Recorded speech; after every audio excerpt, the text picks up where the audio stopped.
Estás viendo Barro y Asfalto. Suscríbete, dale like y comparte.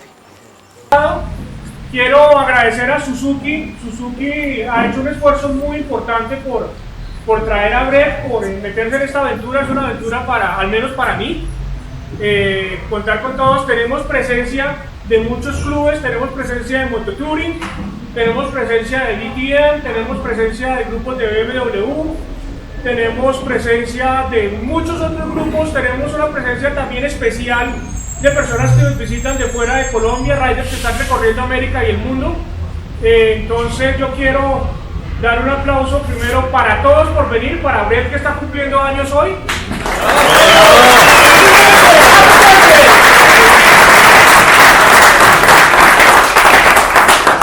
Bienvenidos todos. Yo sé que muchos de ustedes hablan inglés, hay algunos que no lo hacen, entonces por eso vamos a hacer la sesión un poquitico pausada y haciendo traducción para aquellas personas que no hablan inglés. Sin más ni menos, Bret.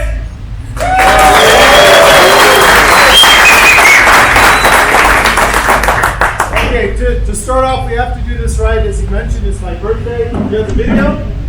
Okay, so for the rest of the world, for the camera, you have to sing happy birthday to me. Now, vamos a hacer después otra vez, pero cantémosla. ¿Sí? Happy birthday to you. Happy birthday to you. Happy birthday. Happy birthday to you.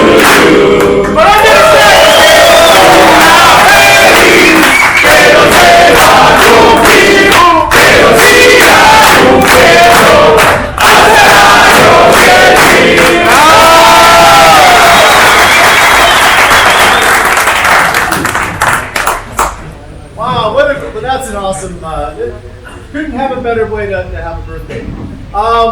Thank you, Gustavo, for putting this together. He found out I was coming down to Medellin to attempt to learn Spanish. I can assure you I have not. Él venía para Medellín a tratar de aprender español, como se dan cuenta no lo hizo. Yeah, got it. So he asked if I would come and talk, and I said, I'm not coming to Bogota.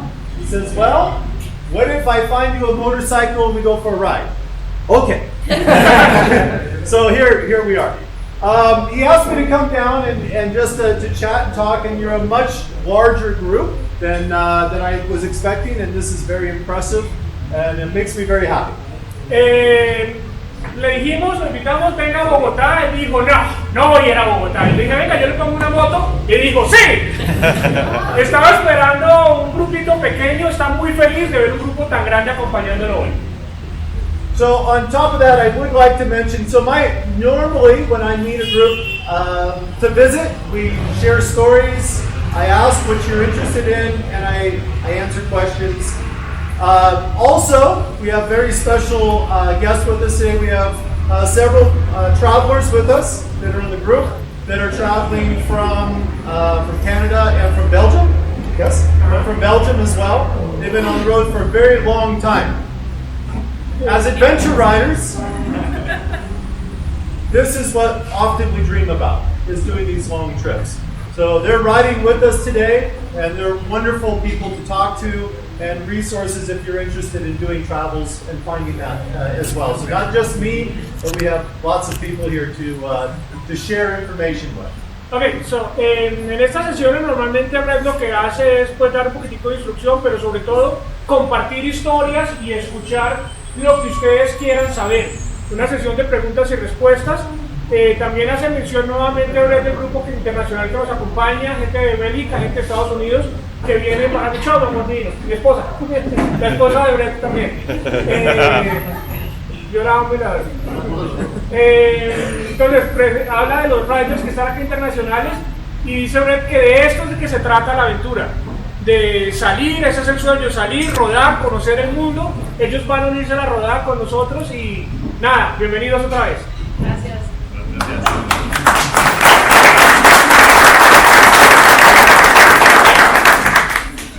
Okay, with that said, I'm going to give you guys a little secret because before I open up, I always give sort of a small lesson.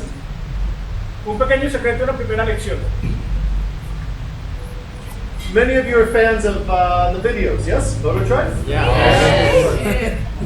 Muchos son fans de los videos de MOTOTREK. There's one video that tells you the entire secret. Hay un video que les dice todo el secreto completo.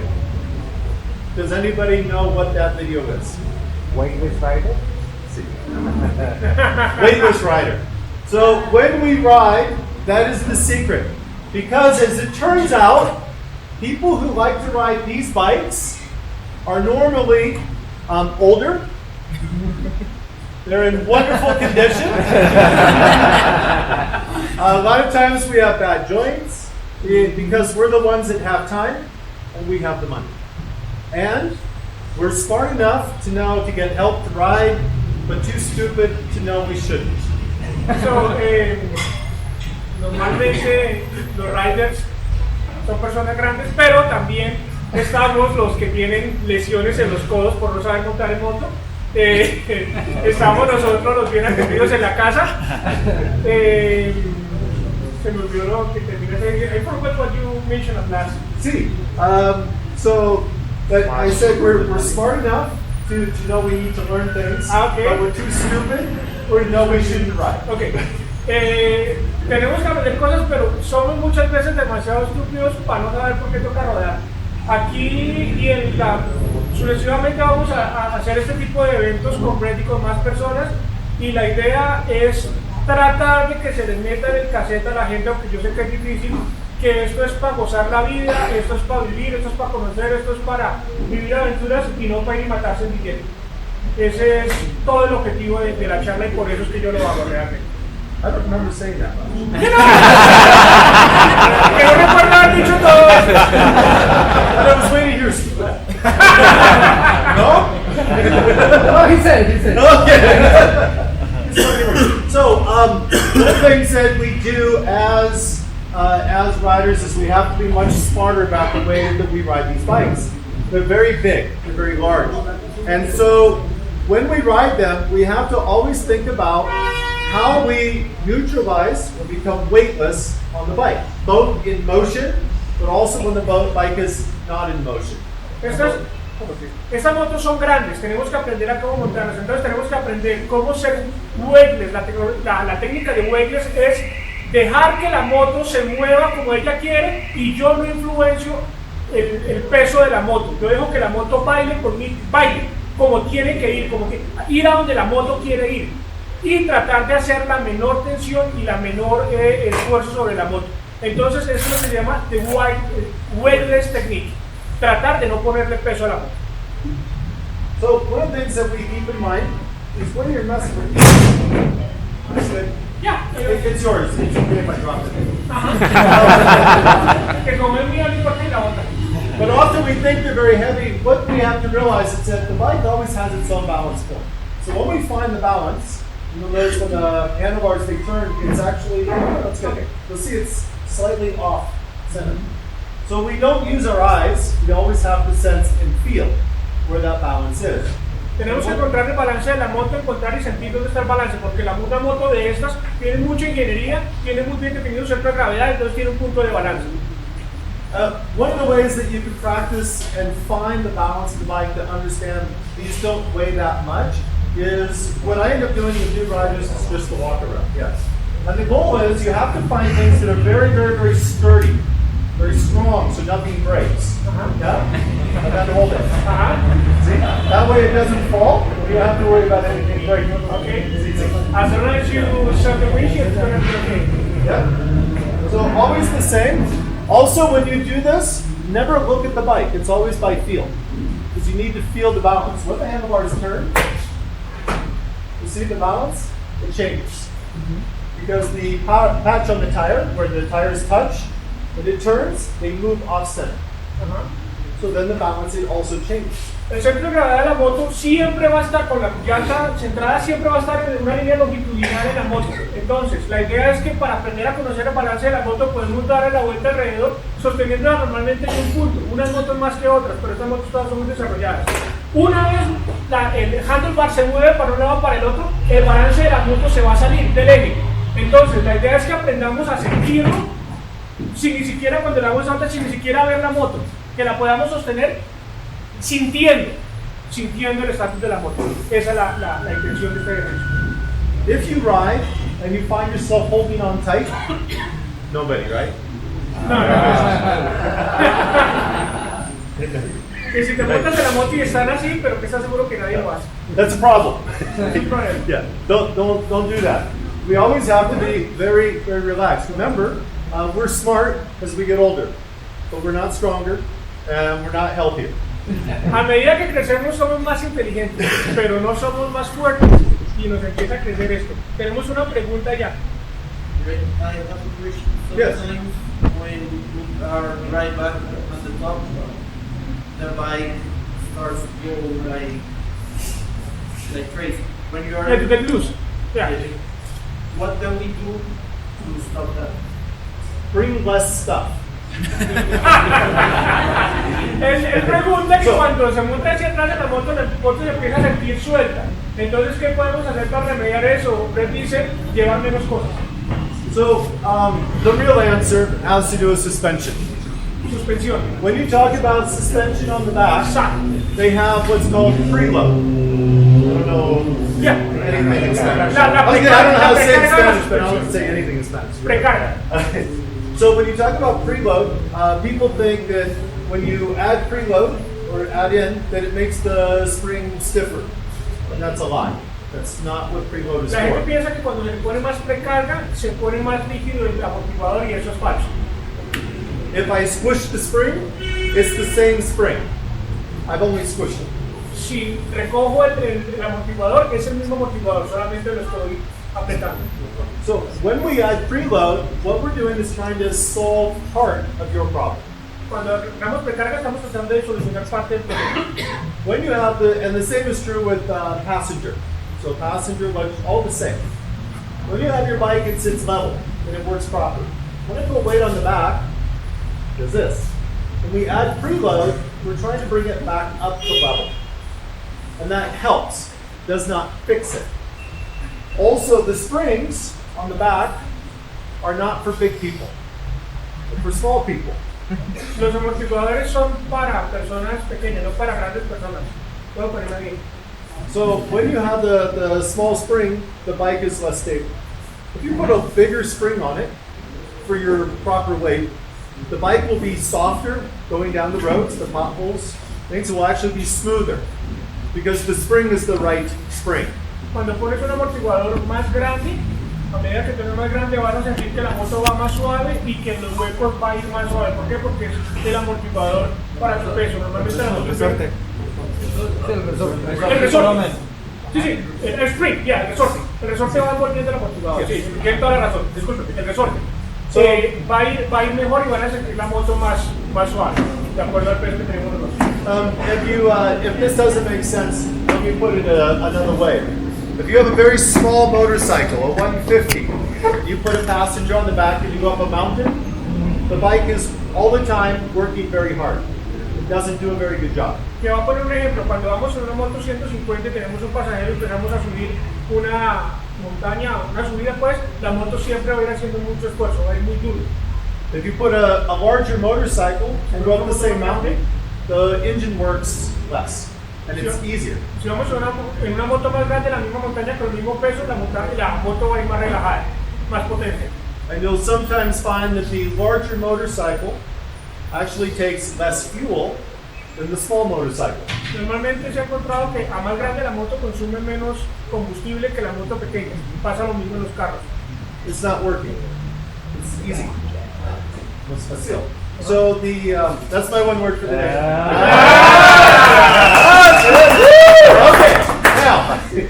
Now, so with the springs, it's the same, right? If you have a spring that's proper, then it can support the weight. So having the preloads, the bike is level. and then having the proper spring will help solve that. And obviously, the farther to the back, the worse, and the heavier, the worse. Absolutely. Entonces un correcto resorte va a solucionarnos el tema si somos muy pesados, y entre más atrás estemos, pues más problemas vamos a tener. Recuerden que siempre la idea es estar neutrales en la moto, neutrales será cerca siempre gravedad de la moto. Okay. So that takes us back to the original talk when we talked about the weightless rider. So this Vamos will be a atrás review. a la técnica del weighted riding. When we ride, the idea is that something is always pushing against you. It feels like something's pushing. If I accelerate really fast, I hold on, right? It's no good. Cuando vamos andando y aceleramos la moto, sentimos que algo nos empuja hacia atrás, entonces yo me cojo duro. Eso está mal hecho. If I'm turning the bike and it feels heavy and I'm holding it, that's no good. Si estoy girando la moto y se siente pesada, eso es mal. On the bike, there's an area like a ball. My other Spanish word for today, Área. pelota. Okay. Ball? Ball. Pelota. Pelota. But there's a space, a small space where there's no energy. We have to think that space, it moves, always. When I accelerate, to make it neutral, I have to move forward just slightly. Because when I accelerate, the force, it pushes me back. If I'm here, I'm holding on. But I'm the one in control. So as I accelerate before, I slide just slightly forward, and that makes sure that I never feel anything pushing. I neutralize. Like, take hands. Si hay ingenieros, sabrán escuchado el concepto de fuerza centrípeta, centrífuga, una fuerza que empuja en el movimiento y el momento de inercia. Entonces, en la moto siempre va a haber un lugar en donde la fuerza, el movimiento será cero. ¿Por qué? Porque es que cuando la moto me empuja hacia atrás, porque yo estoy acelerando, yo me muevo hacia adelante para eliminar esa tendencia. Es lo mismo que cuando estoy girando en off o girando muy lento, que giro la moto y saco mi cuerpo para compensar. De eso se trata, de estar en el área en donde, en una pelota, dice Bret, en una esfera, en donde el cuerpo no le va a poner más peso a la moto ni más tensión a la moto. Tenemos que ir relajados, acelero, me voy hacia adelante, freno y pues atrás. When you brake, you're the one in control. You know it's going to change. So as you begin to brake, you move back and down behind, so that when that force pushes you from behind, it moves you back to the middle. We have 3 states of action. Tenemos 3 estados de acción, esto es importante. We have action, where we're making the bike do something. Acción, cuando le decimos a la moto que haga algo. We are proaction or proactive. Somos proactivos. We're being ready, or we are reactive. Cuando estamos listos o somos reactivos. Reactive is bad. Ser reactivo está mal, porque estoy esperando a que algo le pase a la moto. That's what we do just before we crash. Eso es lo que hacemos justo antes de estrellar. Okay. So the idea is, we always want to be proactive. If I know I'm going to accelerate, I move forward in my bubble. Not outside, but I move from the middle to the front.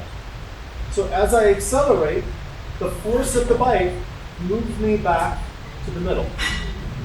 Make sense? Entonces, debo ser proactivo. Si voy a acelerar, me muevo un poquitico adelante. De modo que cuando acelere, la fuerza que hace la moto hacia adelante me mueva a mí hacia atrás, por el momento de inercia de mi cuerpo. Se me olvidó cuál es de las leyes de Newton, pero un cuerpo que está en movimiento tenderá a seguir en movimiento hasta que una fuerza contraria le cambie su dirección. O un cuerpo que se encuentra estático, querrá estar estático hasta que haya una fuerza exterior que lo haga mover. Entonces, esa es la idea. Ser preventivo, ser proactivo. Si voy a acelerar la moto, me muevo un poquitico. ¿Para qué? Para que cuando la acelere, esa fuerza me traiga hacia atrás y me deje nuevamente en balance. Lo mismo cuando voy a frenar, me muevo un poquitico hacia atrás porque la moto me va a llevar hacia adelante. La idea es estar siempre dentro de esos medios. Wow. You say it aloud. I am never going to learn Spanish. It's too many words. Pregunta. That applies in the upright position and on sitting position as well. Sí. And it applies. Say more. Tres palabras. Cinco. Cinco is not bad. Oh!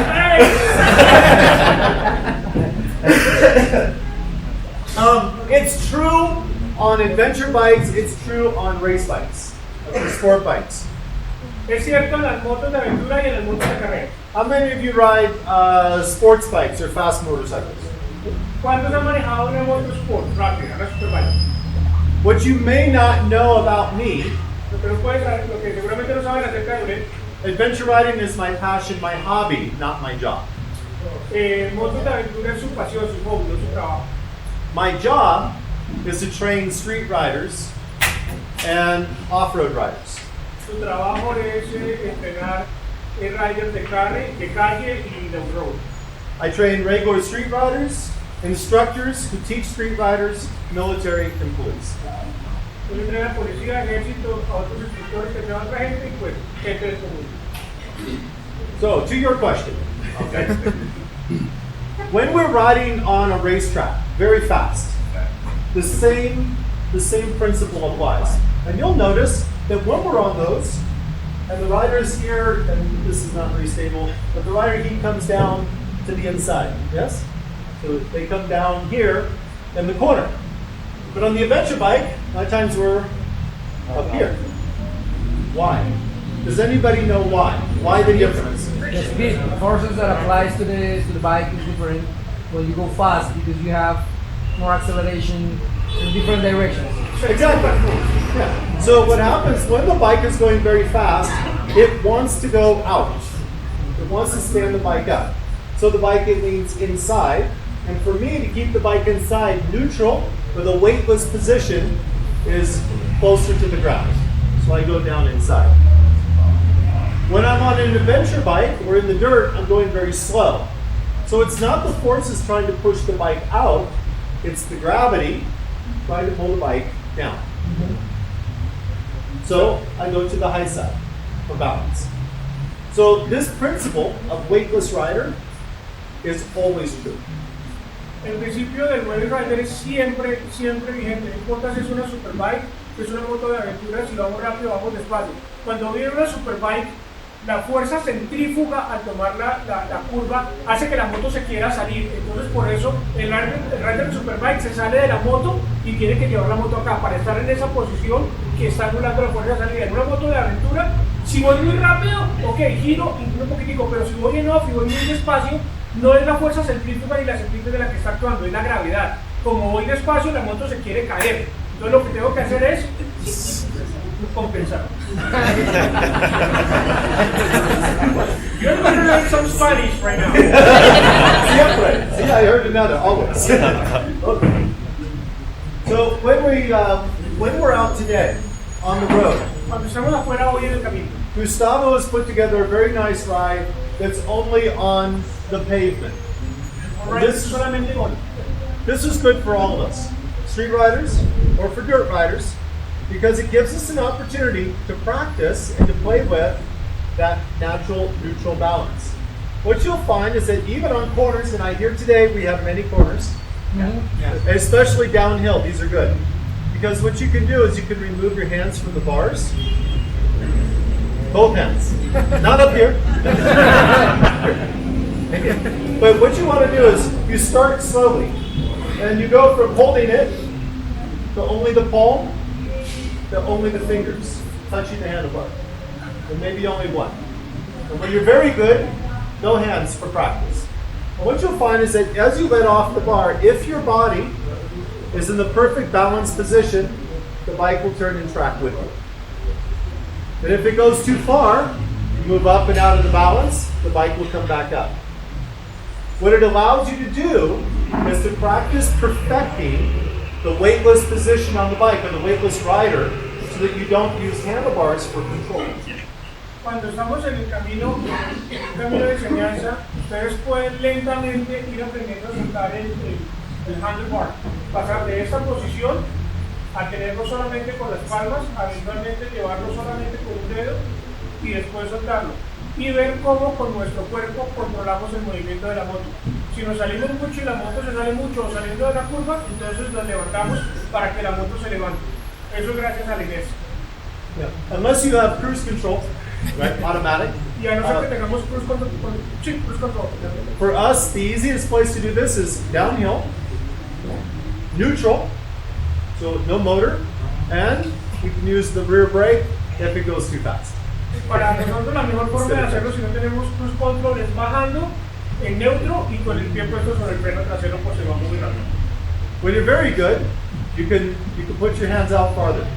Cuando somos muy buenos podemos abrir la mano. When you're really good, you stand up. Cuando eres realmente bueno te paras. But to start with, only very light on the touch. As light as possible. Para empezar, And fingers. tan sueltos como podamos. Tan sueltos como podamos para empezar.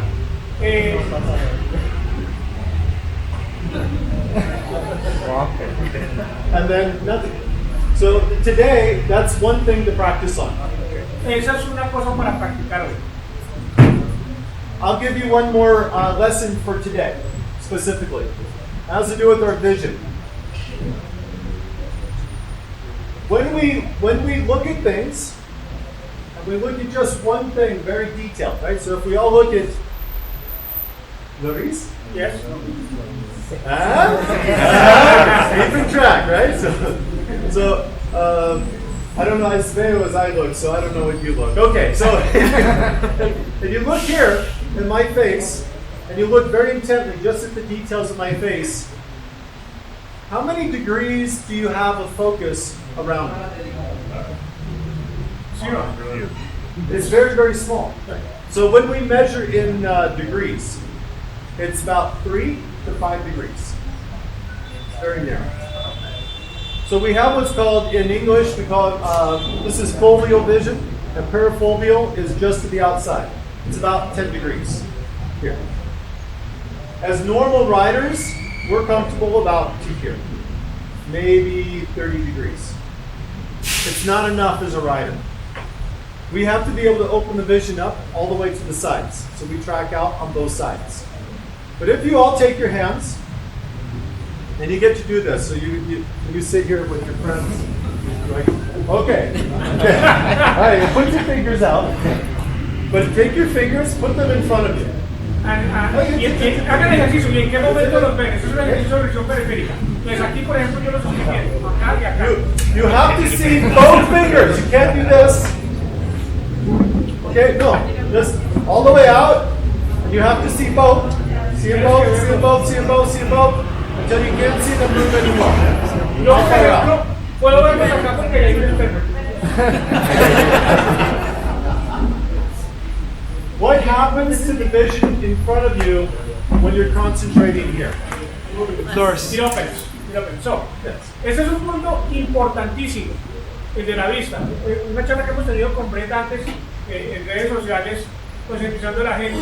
Muchas personas, I'm going to add something because of the fixed line.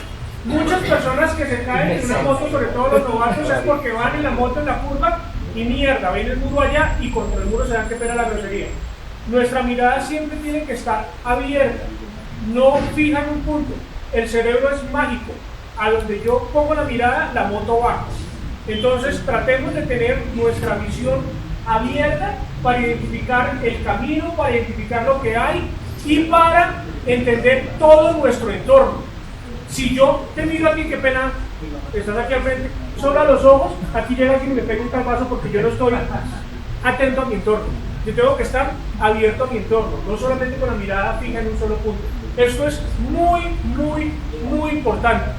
Inclusive a mí me ha pasado. Cuando estaba muy novato en la moto, hace como 6 meses, no, salí de una curva a la 129 de verdad. Iba con la moto normal, 60 km por hora, ¡rum! Y me quedé viendo una pared. Y yo creo que la moto iba para allá. Yo, mierda, Gustavo, despiértese, man. ¡Rum! Acosté la moto y salí. Cometí el error de fijar mi mirada en un punto allá como está ahorita esa lámpara. No hagamos eso en la moto. Si vemos algo en la geografía, que nos gusta mucho, paremos, nos bajamos, nos tomamos el selfie, molestamos, de pronto viendo Pachachi van a ver un puente abajo, se toman la foto. La mirada es muy importante. Pregunta. No, como para adicionar al comentario, GPS celulares, mientras uno va andando suele distraernos. GPS, celulares, mapa, Llamadas. Hay una cosa que se llama ceguera por distracción. Blindness by distraction. Chicas. Hay una cosa que se llama ceguera por distracción. Y la ceguera por distracción es eso, me vuelvo ciego porque me distraigo. Entonces, si vemos algo chévere en la ruta, paremos, nos bajamos, nos tomamos la foto, etcétera, pero atentos y con la mirada allá. Nunca, eso es un punto, I'm sure that Bret is going to touch this, never look at in front of you. Your sight must be, su mirada debe estar lejos. Your sight should be forward. So, and that's exactly where I was going, was talking about tracking the vehicles and the cars beside you. Because if you're looking at one side, you don't see the other. The only way to see vehicles coming from any side is by being able to see both at the same. Anybody in here ever done boxing, martial arts, fighting? See, any military work? Okay, so the first time you fight, you're like, oh yeah, I've been in the punching bag. Yeah, punching bag's good. And I'm like, okay, now we fight. And I'm like, okay. And he hits me in the head. I go, oh, that's no good. Things happen too fast because I'm watching his hand, so he kicks me. Si alguien ha practicado artes marciales, pregunta boxeo, pregunta Bret, que cuando él hizo su primer ejercicio, pegándole la tula, pues qué verraquera, le pegaba la tula bien, tan pronto puede hacer, se concentra en los guantes del otro y le pegan en la cara con el pie. Y entonces nuestra mirada abierta. Yeah, so as long as I'm expecting the foot, then he punches. If I expect the punch, he kicks. The only way I can respond, if I expect it from the right, it comes from the left.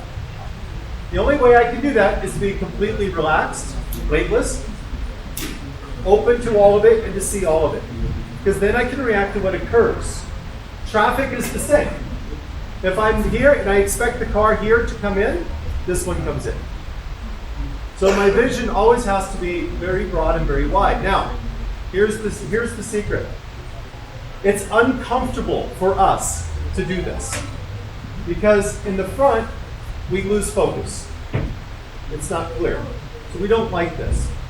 You have to develop it and practice it like any other skill. It will not come natural. Here's the best place to do it. Not on your motorcycle. Esto no va a venir natural. So when next time you're sitting with your esposa, see, that's 11. Yeah. Oh, that makes 12, 36. Okay. So, when you're talking to your esposa, it's very important that you give her your full attention. Cuando estás hablando de tu esposa, es muy importante que le des tu entera atención. So buen sitio para practicar. So you look her in the eye, La miras en los and you ojos listen carefully. y escuchas. And while you listen, you look at the person here, here, maybe count the lights, and then nod. Oh yeah, and then oh yes. And then count, can I count the floor? Can I see the shoes? Can I see the people? You know, I see him laugh, I see him laugh, I see his foot move. And so I look for different things. He moves his hand, there's a leg over here, jeans moving. But the whole time I look in the eyes. Floor is very important. But that's the time to practice. Right? When you're sitting in an office, when you're sitting with other people, to start tracking. When you're having dinner and you're talking to the group, talk to the group, but see what other people are doing at the tables at the same time. Not one table, all the tables at the same time. You have to practice and develop the skill or you won't have it. If you want to be a master on your motorcycle, you cannot stick with the basics. You have to take things to the next level. And vision is one of the most fundamental key things you have to develop. La visión es de las cosas más importantes que tenemos que desarrollar. Entonces dice Bret, una forma muy sencilla de practicarlo es hablando no voy a decir que con la esposa, pero con alguien. Mientras estoy mirando los ojos por respeto para hablarlo, estoy pendiente de que Bret está diciendo que sí con la cabeza, allá se está poniendo la nariz, acá están tomando fotos, allá Vladimir subió y conectó la cámara, allá está moviendo las manos, allá entra otra persona, el mesero está allá. Tengo que estar pendiente de todas esas cosas y practicarlas en un entorno controlado. No va a practicar esto encima de la moto, hermano, porque se cae y se parte algo. Practíquelo en su casa, mira los ojos o fíjese en esa moto blanca que está ahí y trate de identificar todo lo que está pasando a su alrededor, todo lo que está pasando en su entorno. Esto es una cosa que no se desarrolla de la noche a la mañana. Esto es importante y la idea es llevar esto de la forma básica al siguiente nivel. Okay, so let's take vision one more step. Pregunta. NQN22D, G-Strom con el switch abierto. Vladimir, hermano. Sí, chévere. Ah, lo pasé. Está en parking. Para ya que tengo. De paso, les presento a Vladimir Urbano para los que no conocen. Él amablemente nos colaboró en la expedición que hicimos con John Sarmiento. Mi entero agradecimiento para John de BTM por la colaboración por la definición de la ruta off-road. Con ellos nos salimos, hicimos la ruta. Increíble, de verdad, John, muchas gracias por la atención prestada y Vladimir también muchas gracias por la atención prestada.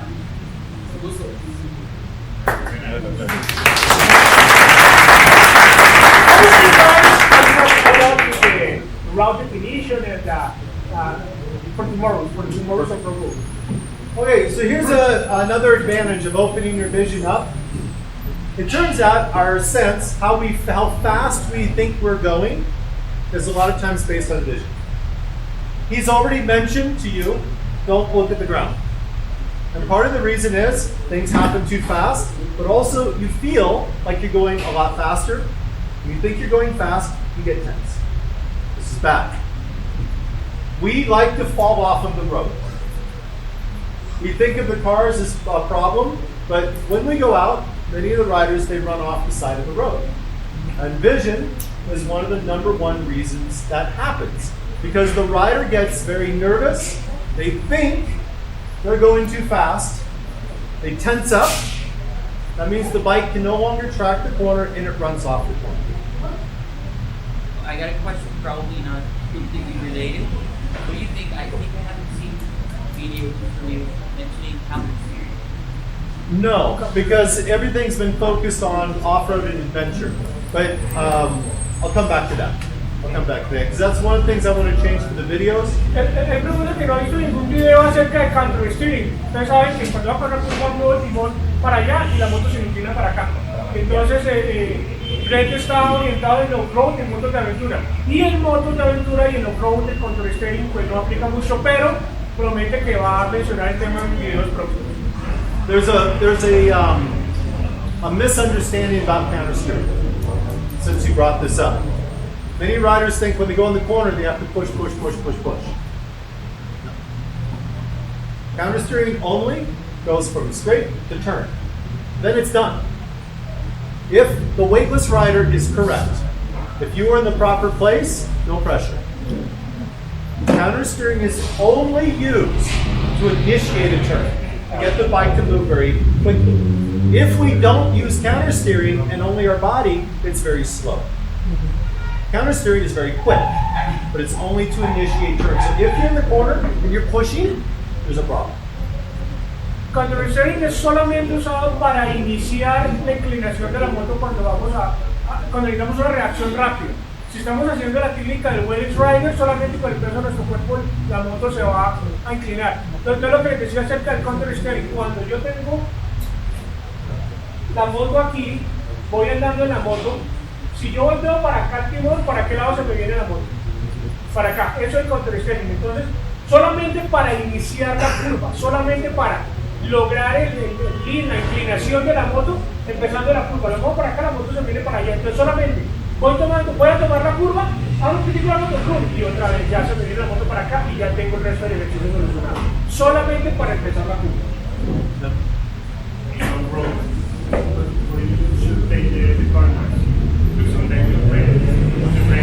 Hold on, wait.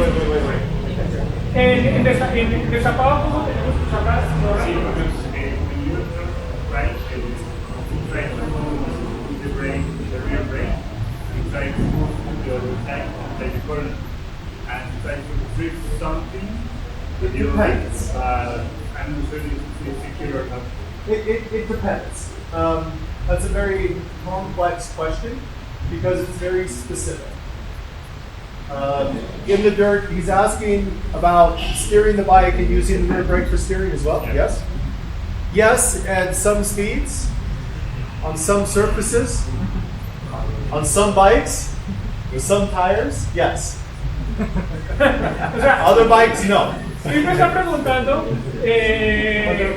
viejo amigo, mismo grupo de rodada, en off-road para girar, pregunta que si aplicamos el freno trasero para girar, entonces Bret dice sí y no.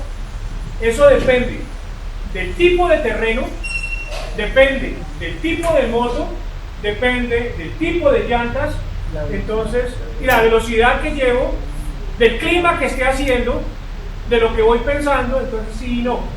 Es una respuesta muy relativa que depende del tipo de moto y sobre todo del tipo de llantas que tenemos. Recuerden que ustedes pueden tener I'm going to add something. Recuerden que ustedes pueden tener una moto de 120 millones de pesos, una 1250 que es divina, y le ponen una llanta SEAT. Entonces, lo único que los pega al piso a ustedes son las llantas. Muchas veces he visto muchos grupos, gente que dice dónde consigue una llanta BBB, buena, bonita, barata, o unos frenos BBB. Ojo, los frenos es lo único que nos para, las llantas es lo único que nos pega al piso. I was telling them about, we can have a big bike, an expensive one, with cheap tires. And the tires are the only thing that stick with to the floor. Yes. The same goes with the brakes and So I want you to ask me that question in a moment because I want to finish the concept of vision. I want to come back to that and finish that. So I mentioned that. Just a Yes. minute. Una pregunta antes de que continuemos el tema sobre la ¿qué tan aplicable es para situaciones de emergencia? Yo lo hice una vez en una curva en tono con una piedra en la mitad. Voy a intentar sacar la curva y iba saliendo de la curva y eso fue lo único que me ayudó como apuntando para volver a puerto. Ahí está tu respuesta. Ahí está tu respuesta. El control steering me ayudó para solucionar el tema. ¿Por qué? Porque cuando yo control steering, la curva, la inclinación viene inmediatamente. Es inmediato. No es que yo hago el control steering y la moto a los 2 minutos se va a acostar. No, es inmediato. Micah, you're tracking this? Es inmediato, es inmediato. Cuando yo saco acá, es automático. Hago para este lado y estoy a este lado. Aquí se me va de una. Eso te sacó. La piedra, seguramente está la vida. Es decir, just complementing the answer about control steering. Okay, so quick review. So we're back on track, and then because it's so easy, and then we're just going to do questions after this. So that'd be perfect. So thinking vision. Reminder: when we open our vision up, we get more information, but also we get less speed. Less speed is less fear. Less fear is less tension. Less tension means less likely to crash. Cuando abrimos nuestra visión, tenemos menos velocidad, menos tensión, menos cansado, menos riesgo, menos la posibilidad de estrellar. Okay. So the second part of this vision I'm going to give you is a concept I teach to street riders and to off-road riders, and I refer to it as home position or center vision. Our eyes always come back to the middle. That's their relaxed position. What that means is that if I look down, as you mentioned, if I look down at the ground, my head is pointed here, but I move my eyes up. When I relax, my eyes drop. I look through the corner, my eyes drop. Eyes go through and drop. What I need to do is change where I point my eyes. The eye socket, the center, my nose, my chin. So if I'm going through a corner, I don't look here and then put my eyes. I put my head, my chin, my home position here. And if I need to look to see for gravel, for dirt, for potholes, my head is pointed here and I only move my eyes because they always come back to the middle. You want them to always be pointed in the place that matters the most, and that's the furthest place you get information. El punto más importante para ver es el punto más lejos en donde yo pueda lograr visión. Entonces, mi cara debe estar orientada hacia allá porque los ojos van a volver a su posición de descanso siempre. Si yo agacho la cabeza y miro para arriba, la posición de descanso de los ojos va a ser abajo, van a regresar abajo. No, tengamos nuestra cabeza orientada nuestra cara hacia donde necesitamos que vaya. Sí, es always like that. Es así también. Entonces, si nuestro punto de información está allá, voy a ver allá, y si tengo que ver algo aquí, si viene un carro, si hay un hueco, si hay lluvia, si hay aceite, no sé, veo y nuevamente regreso en posición de descanso. Tenemos que acostumbrarnos a que nuestra posición de descanso de los ojos sea en el punto más lejano que yo pueda ver, siempre. No, pero parte de lo que expresaba normalmente dice que para donde va la mirada va la moto. También lo que nos está aconsejando es que para donde va la nariz, es decir, no es solo la mirada, sí, sino como que la nariz y la posición. Sí, la posición de la cara completa, la posición de la cara. ¿Por qué? Como les decía yo, como yo no hace ratito, para donde yo pongo la mirada fija, la moto va a ir. Si yo tengo la vista abierta, estoy viendo todo el panorama y yo me dedico a ver por medio segundo el policía acostado que viene ahí, el niño que se atravesó con el balón, no voy a tener problema porque mi posición de descanso de los ojos inmediatamente va a ser vi el obstáculo, pero inmediatamente vuelvo al punto lejano. Entonces no va a haber problema con la moto. El problema es fijarnos y que nuestra posición de descanso esté en un punto fijo. So let's do an activity. Vamos a hacer una actividad. Eyes are facing forward. Don't move your head. Ojos, only your eyes. No muevan la cabeza, solo los ojos. And look at the person to your right. Y mira a la persona que está a la derecha o a su izquierda, solo con los ojos. Raise your hand when your eyes are tired. Levante la mano cuando los ojos se le cansan. Okay. Now, point your head at the person. Raise your hand when your eyes are tired. Ahora volteen la cabeza, quédense mirando y levanten la mano cuando se le cansen. Depende de la persona. Eso depende de la persona, pero no, en serio. Levanten la cabeza, muévanla y vean a la persona y digan cuando se cansan los ojos, no se cansan. Ahora hagan el ejercicio solamente moviendo los ojos. Ahí van a ver que los ojos se cansan rápido. So that's why home position, always point the eyes where you want to go. So today, when we ride, you now have 3 things you can work on. Tenemos 3 cosas para trabajar hoy en la rodada. Only work on one thing at a time. Solamente trabajen en una cosa a la vez. Okay. Nada de mascar chicle y caminar al tiempo. Okay. The first thing, what is it? You tell me. Weightless rider. Weightless rider. No hands on the bars. No las manos. Recuerden. Second thing. Segunda cosa, la visión. And third thing? Home position. La posición. Right here? Here. So we have 3 things today on the road that we will work on. Now, let's have some fun with questions. Your questions. Vamos a tener entrenamiento con preguntas. Entonces, las preguntas. So we know we have one. So let's come back to the question about drifting. In the dirt, let's be more specific. Ask me the question one more time. You divide or bench right and strength to the right, sometimes body to the left. The outside. That to the rear brake to make it corner more easy and don't move the handlebar. You will always move the handlebar.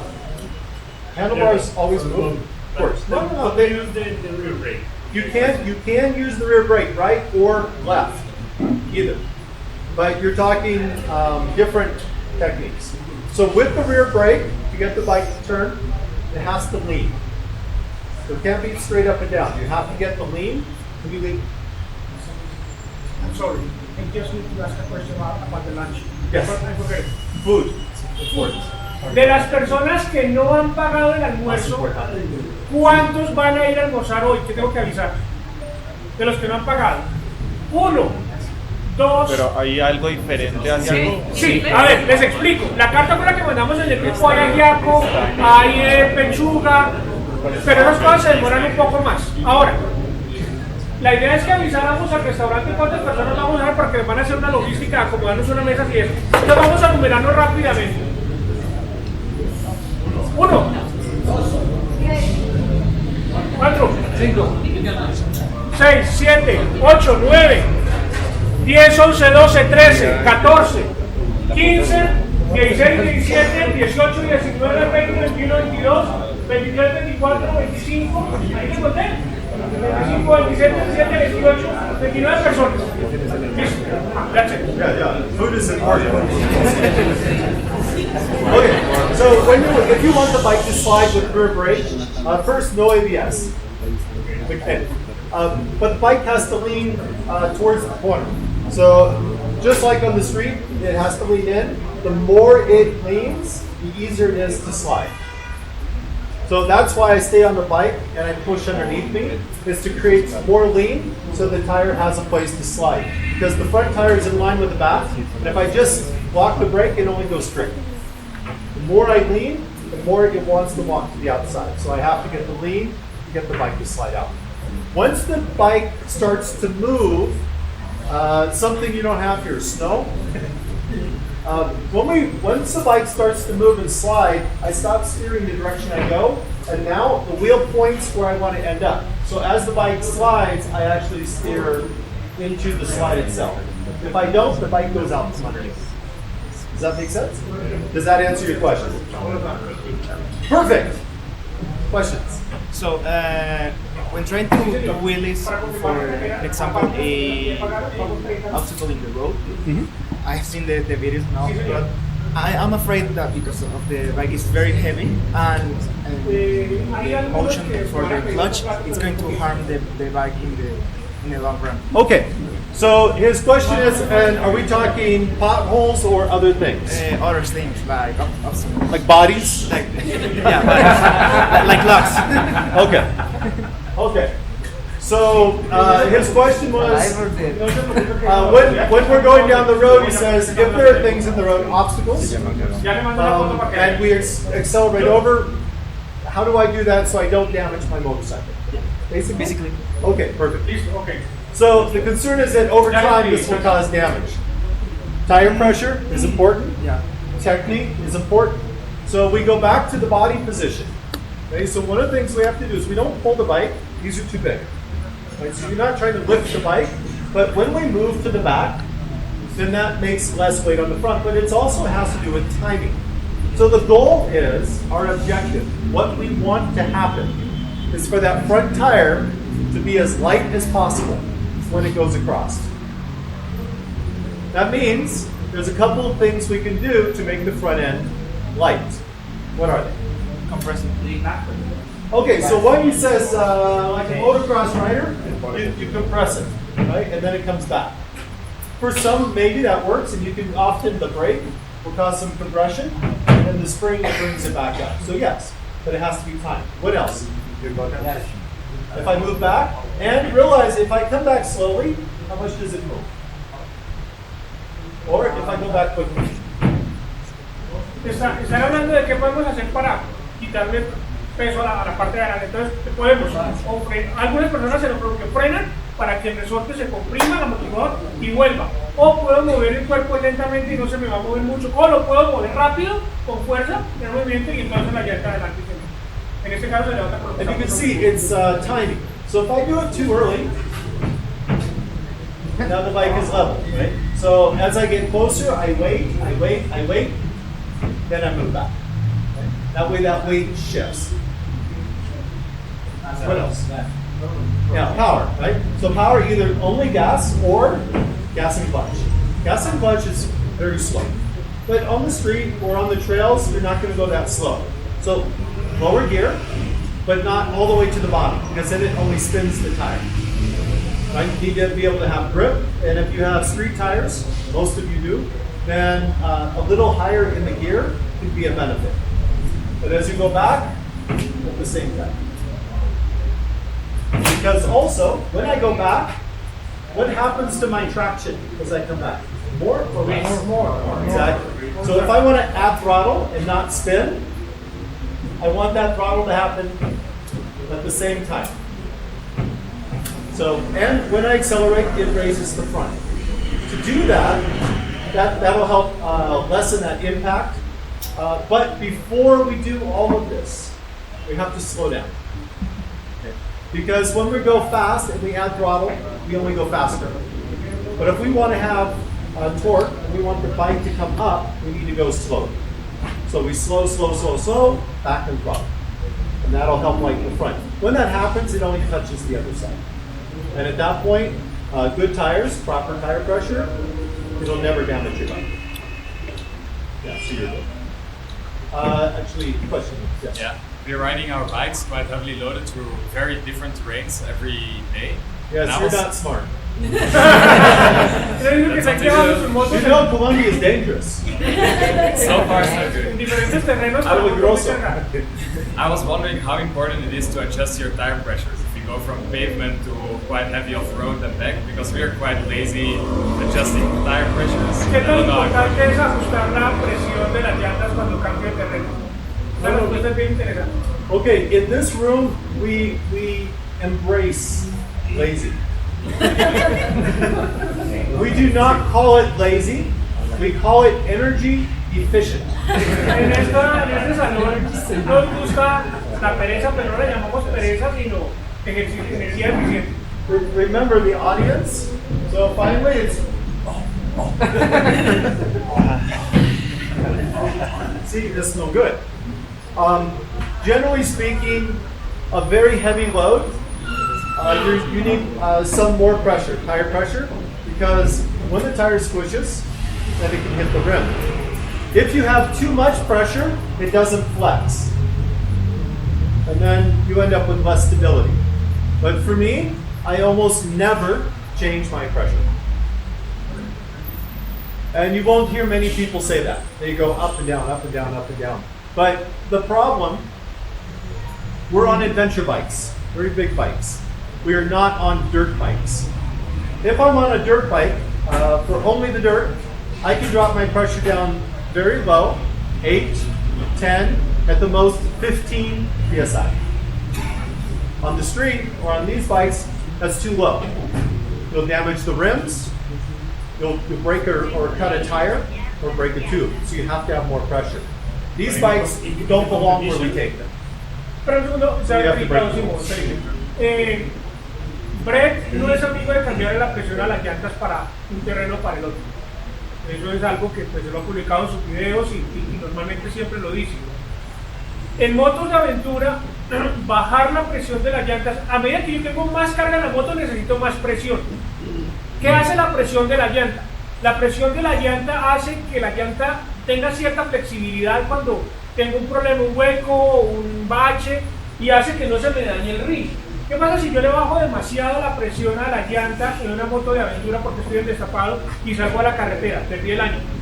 Entonces, dice Bret, en motos de aventura él normalmente nunca le cambia la presión a la llanta.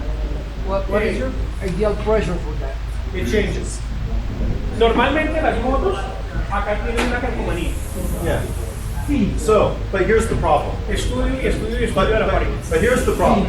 Okay. On the side of the tire, it has a pressure. Maximum load. Yeah. Here, we have a pressure, original tires. Yeah. But if you change the tire, it's not going to work. It changes, yes. And the pressure, the recommended starting pressure, or how the tire reacts, can change very dramatically. Maybe as much as 10 PSI for recommended. Height and out.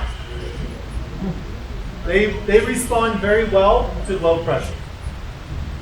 Because they're a very hard tire. They need to flex more. Some of the street tires may have a much higher pressure. On the same motorcycle, if you talk to the tire manufacturer, they will have different recommendations for the same bike. Because they build their tires differently. So the best place is if you can get a hold of the tire manufacturer, they'll give you a number to start with. From that number, you add or decrease pressure until you find how it works best on your bike. Because it's going to change with the passenger, with the load, temperature. These things all have an effect.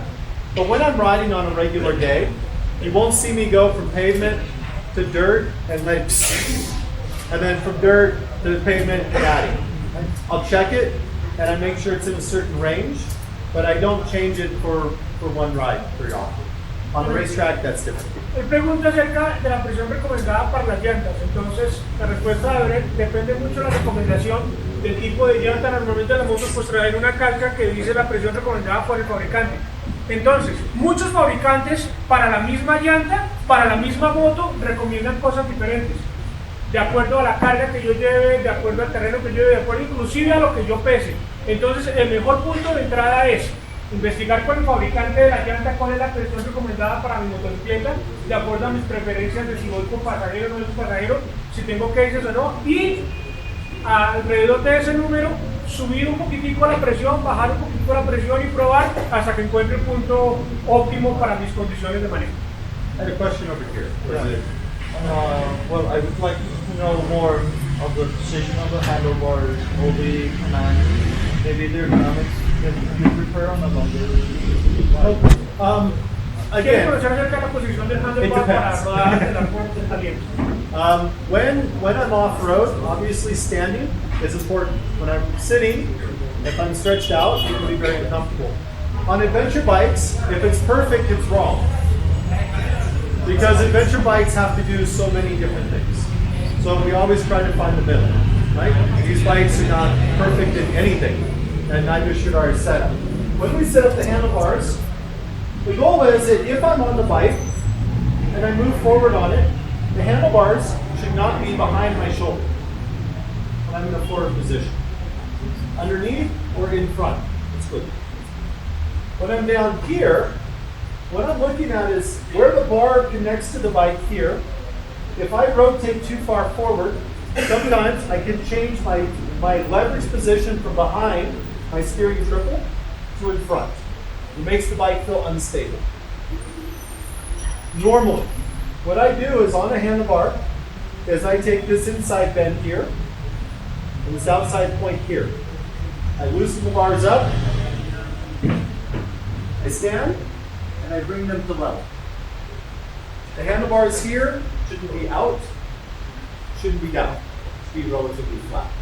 For me, that's where I start with an adventure bike. It's in the middle. Para una moto de aventura, the handlebar risers. Do you recommend them? Hold that thought and then finish, and then I'll go into it. en una moto de aventura, una posición perfecta de handlebar es equivocada. Porque una moto de aventura es para llevarla en la calle, para llevarla destapado, para ir parado en la moto, para ir sentado en la moto. Entonces lo que queremos encontrar es un punto neutral. Bret dice que lo que él hace en una moto, le aplica a él por su longitud de brazos, por su estatura, es cogerlo y colocar alineado la inclinación, el ángulo con la pesa, de forma que sea un punto neutral, le camina él por textura. Entonces lo que tenemos que hacer es buscar en la moto siempre una posición en donde no estemos parados, tensionados con los brazos así, no, donde podamos tener cierta soltura en los brazos que me permitan llevar la moto suelta. Lo mismo cuando estoy sentado, que no vaya allá, pero tampoco que esté aquí. Cuando estoy en la moto parado, mis hombros no deben pasar de esta raya nunca. O sea, yo no puedo irme acá. No, mis hombros máximo a la altura del handlebar. Lo mismo, cuando estoy acá sentado, no quiero que estén acá ni que estén acá, sino que tengan cierta soltura para que yo pueda moverme. Yo le tengo unos risers a la moto porque yo soy un poquitico bajito, yo no soy muy alto. Entonces, mi posición está aquí, está normal, y cuando estoy aquí también estoy relajado, no estoy aquí. Si yo fuera más alto, seguramente tendría que tener, le quito los risers para no quedar con los brazos acá. Entonces depende mucho de la estatura y de lo largo de los brazos que tenemos. Aquí hay una pregunta acerca de la recomendación de los risers, que si son recomendables o no. So, as far as recommendation for risers go, that depends. Some bikes are very good without them. When the manufacturers built the motorcycle, their first customer was the adventure rider for off-road. KTM, BMW, Africa Twin, most of those are good from the start, if you're 6 foot or less. If you're over 6 foot, things change. The V-Strom, as its first customer, is the street. So in this case, having a riser is recommended. As he mentioned, the key to this is when that riser is in position, I shouldn't have a riser that puts me here. Remember that bubble, right, or ball? If I want to be somewhere, a slight bend in my ball, in a proactive position. If I go to this, I'm not proactive. I'm waiting.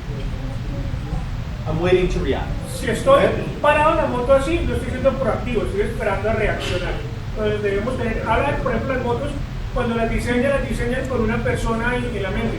Una KTM off-road 100%. Lo piensan para una persona off-road. Una Bistro, su primer cliente es un cliente de calle.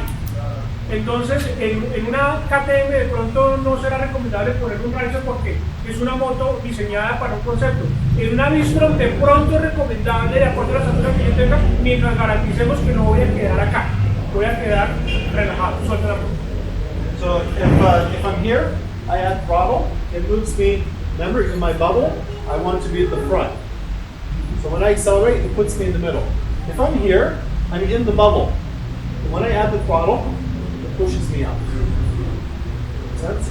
So risers depend on the rider, depends on the manufacturer, and the handlebars can change too. Some handlebars are very flat, like a dirt bike, which is good for off-road. Some bikes, like the Suzuki, first customer is the street, second customer is adventure. So these bars, they bend back more. So that changes what you do to make the bike. Inclusive los handlebars cambian de acuerdo a lo que la moto quiere ser para el cliente objetivo. El cliente objetivo de una moto de off-road, una KTM por ejemplo, el handlebar va a ser recto porque es más cómodo para llevar en U. En una moto Bistro de este tipo, por ejemplo, el cliente objetivo es un cliente de calle que va a salir a hacer off-road, pero de pronto no es la misma proporción en la que hace pavimento. Entonces, por eso es un poquitico inclinado hacia adentro. Álvaro. Normally we put a lot of emphasis on your upper body, I mean chest, arm, head, but what about your legs? How do you have to use your legs, especially for example in off-road? Okay. How do you position, how do you use to control Me está preguntando que siempre ponemos mucho énfasis en la parte, en el tren superior, en el pecho, en los brazos, todo, pero ¿qué pasa con las piernas, sobre todo en los brazos? We embrace energy conservation. Nos gusta la conservación de energía. Otherwise, we're lazy. This is good. Lazy is good. When we start, if you're new, those of you who have not done dirt, we start with the upper body. We can tense the lower body as much as we want, but the upper body must be relaxed.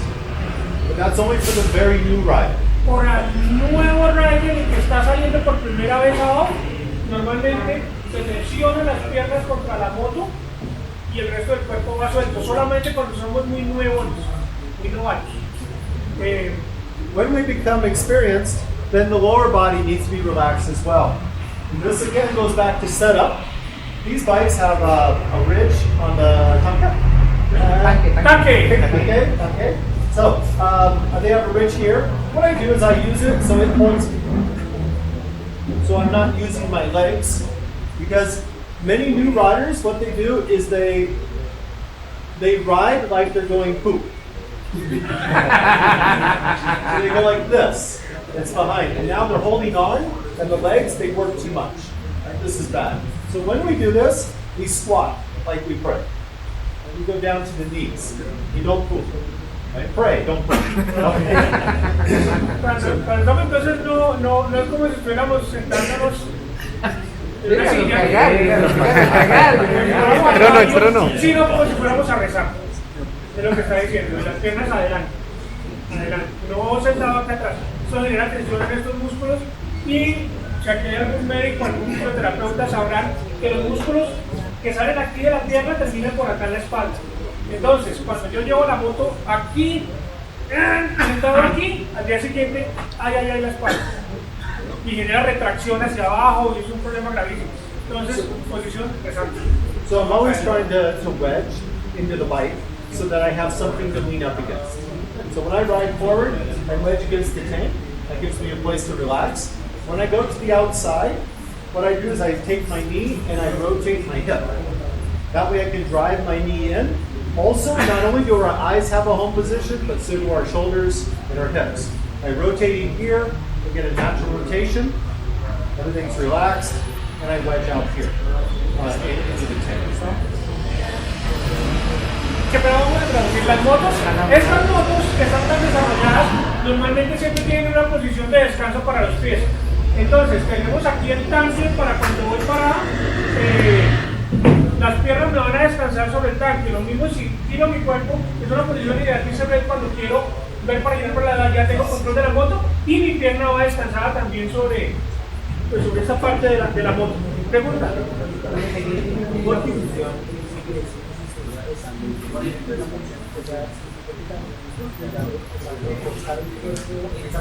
No, o simplemente es agachado. Repite la pregunta que no la escuchamos. Él pregunta que si cuando estoy en la moto y estoy parado en la moto, la posición de rezar, debo estar inclinado sobre la moto. No, la idea es que yo tengo el pie acá, los pies acá pegados al tanque en una posición de descanso, relajado, pero jamás voy a pasar mis hombros de la línea de Más que pasar, no recostar el peso, recostarlo sobre el tanque. No se puede. No, porque si tú estás parado acá, uno... Sí, pues dice que al agacharse, digamos, a flexionar las piernas sobre el tanque, no digamos hacia atrás como presentado sino en la posición correcta que es, digamos, como si estuviera rezando, digamos, o sea, al momento de ir andando, digamos, como si yo quisiera descargar el cuerpo ahí, o sea... Lo importante es ir suelto, ¿cierto? Lo importante es no tensionar. Si yo trato de descargar el cuerpo, es una posición que no es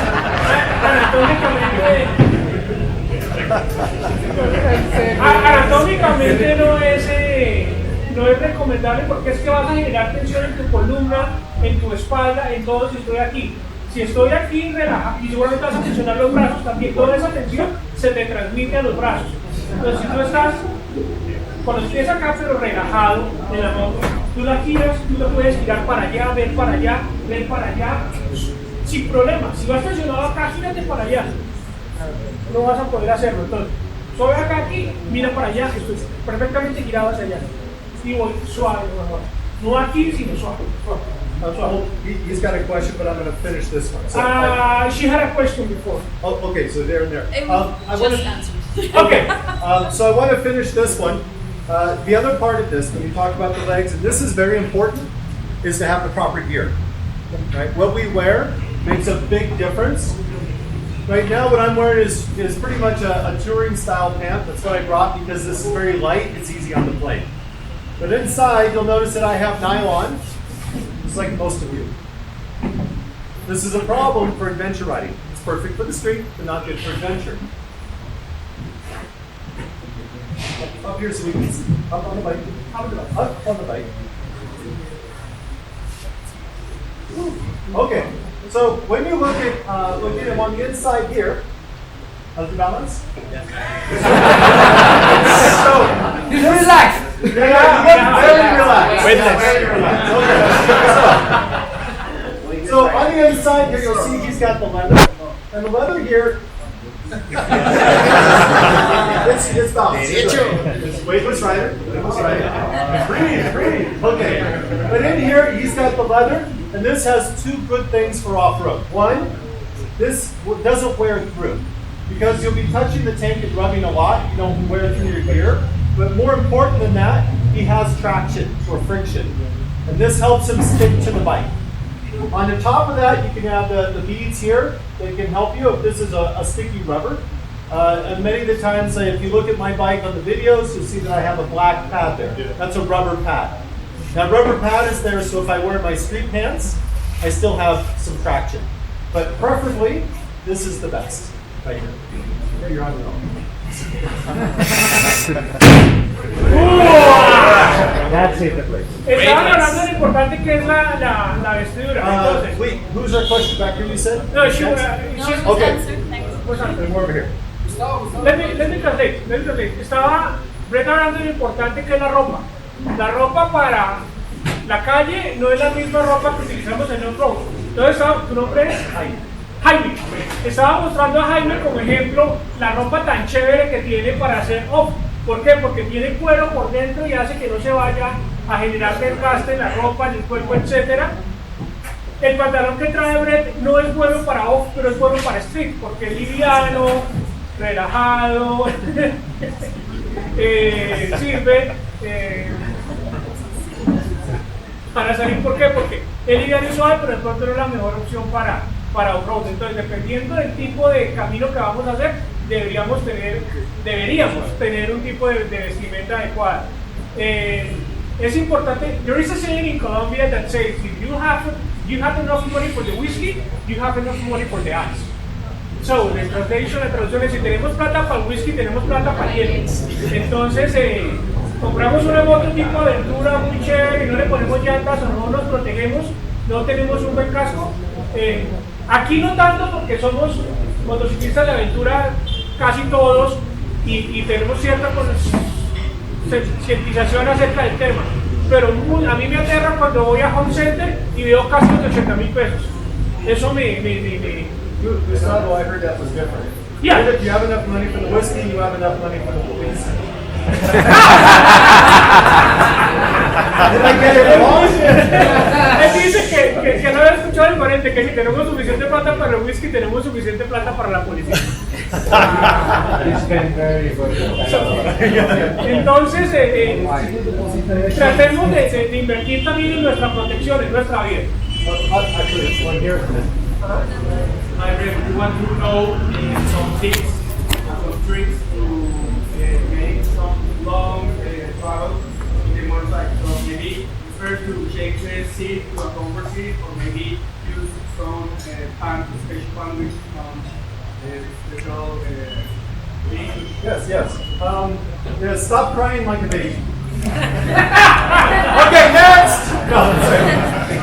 No, actually, it's true.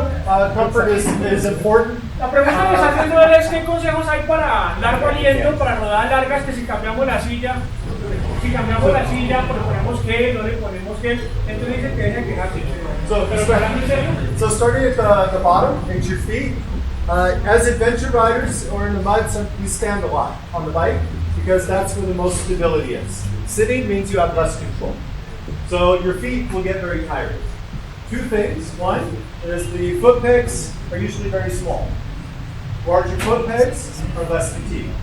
The other is boots. If we wear street boots or boots that say adventure, if it says adventure, it's a bad boot. But if you have a street boot or an adventure boot, then your feet will get very tired. If you have a motocross boot or a very heavy boot like the CDs, it's better. Like this here. These here have a very solid sole, so there's no flex. So it's a lot more comfortable. So that's one. Yes. Let me translate. Yes. So, para rodadas de largo aliento, todo se trata de nuestra comodidad y de no cansarnos, de no gastar energía. Entre más energía conservemos, más fácil vamos a lograr rodar. Entonces, los foot pegs corticos normalmente nos cansan. Mejor tener unos calapiés, posapiés, más larguitos. Las botas son importantísimas. Hoy, por lo que estamos caminando, yo normalmente no pongo botas. Las botas no deben hacer flex, porque cuando hay un video muy interesante que tiene Bret que habla de las botas, si yo pongo mi pie acá y la bota se me tuerce, eso es malo para el pie, se gasta energía. La idea es que la bota sea dura. Que si yo pongo mi pie aquí o pongo mi pie acá, en el foot peg, en el carapié, en la posapié, nosotros tenemos varias posiciones. Mucho ojo, casa aquí, yo sé que nadie comete ese error, pero mucho ojo. Cuando uno está muy novato, la gente pone en el lado derecho, pone el pie acá y va presionando el freno trasero todo el tiempo. Entonces tenemos que tener varias posiciones en el calapié, tengo el pie acá o el pie acá o el pie acá, dependiendo de lo que quiera hacer. Entonces por eso es mejor tener unas botas fuertes, rígidas, que me generen estabilidad al cuerpo, no importa la posición. So you can also ride on the front of your foot, and that will help. También podemos rodar sobre las as we move up the bike, I've already mentioned having gear, so you can lock in on the tank when standing. That's another thing to add comfort. The seat, definitely the seat is important, but you will find that a seat that is comfortable here or in town is not always a good seat for travel. The travel seats are usually fairly hard. They're firm. Squishy seats, your bike gets too sore too soon. The other thing that I use occasionally are the beads, like the taxi drivers. Okay. Because air. Those sweaty butts. Those sweaty butts. Las pepitas que le ponen los taxistas. han visto? Sí, sí. Las mallas esas. Son recomendables porque esas en la silla para largo aliento dura.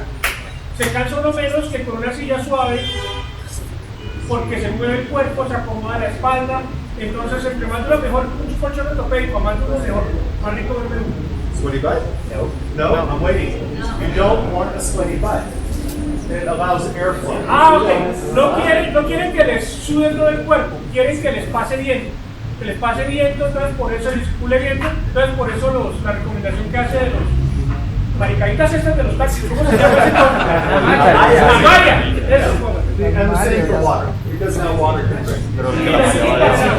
Y lo mismo el agua, cuando llueve, el agua se va, evacúa fácilmente. Throttle lock on the edge. Throttle lock is good to relax. But also, here's another one that's very important. One that you may not think about. When we travel long distance, people think, I want a bigger shield. That's not always good.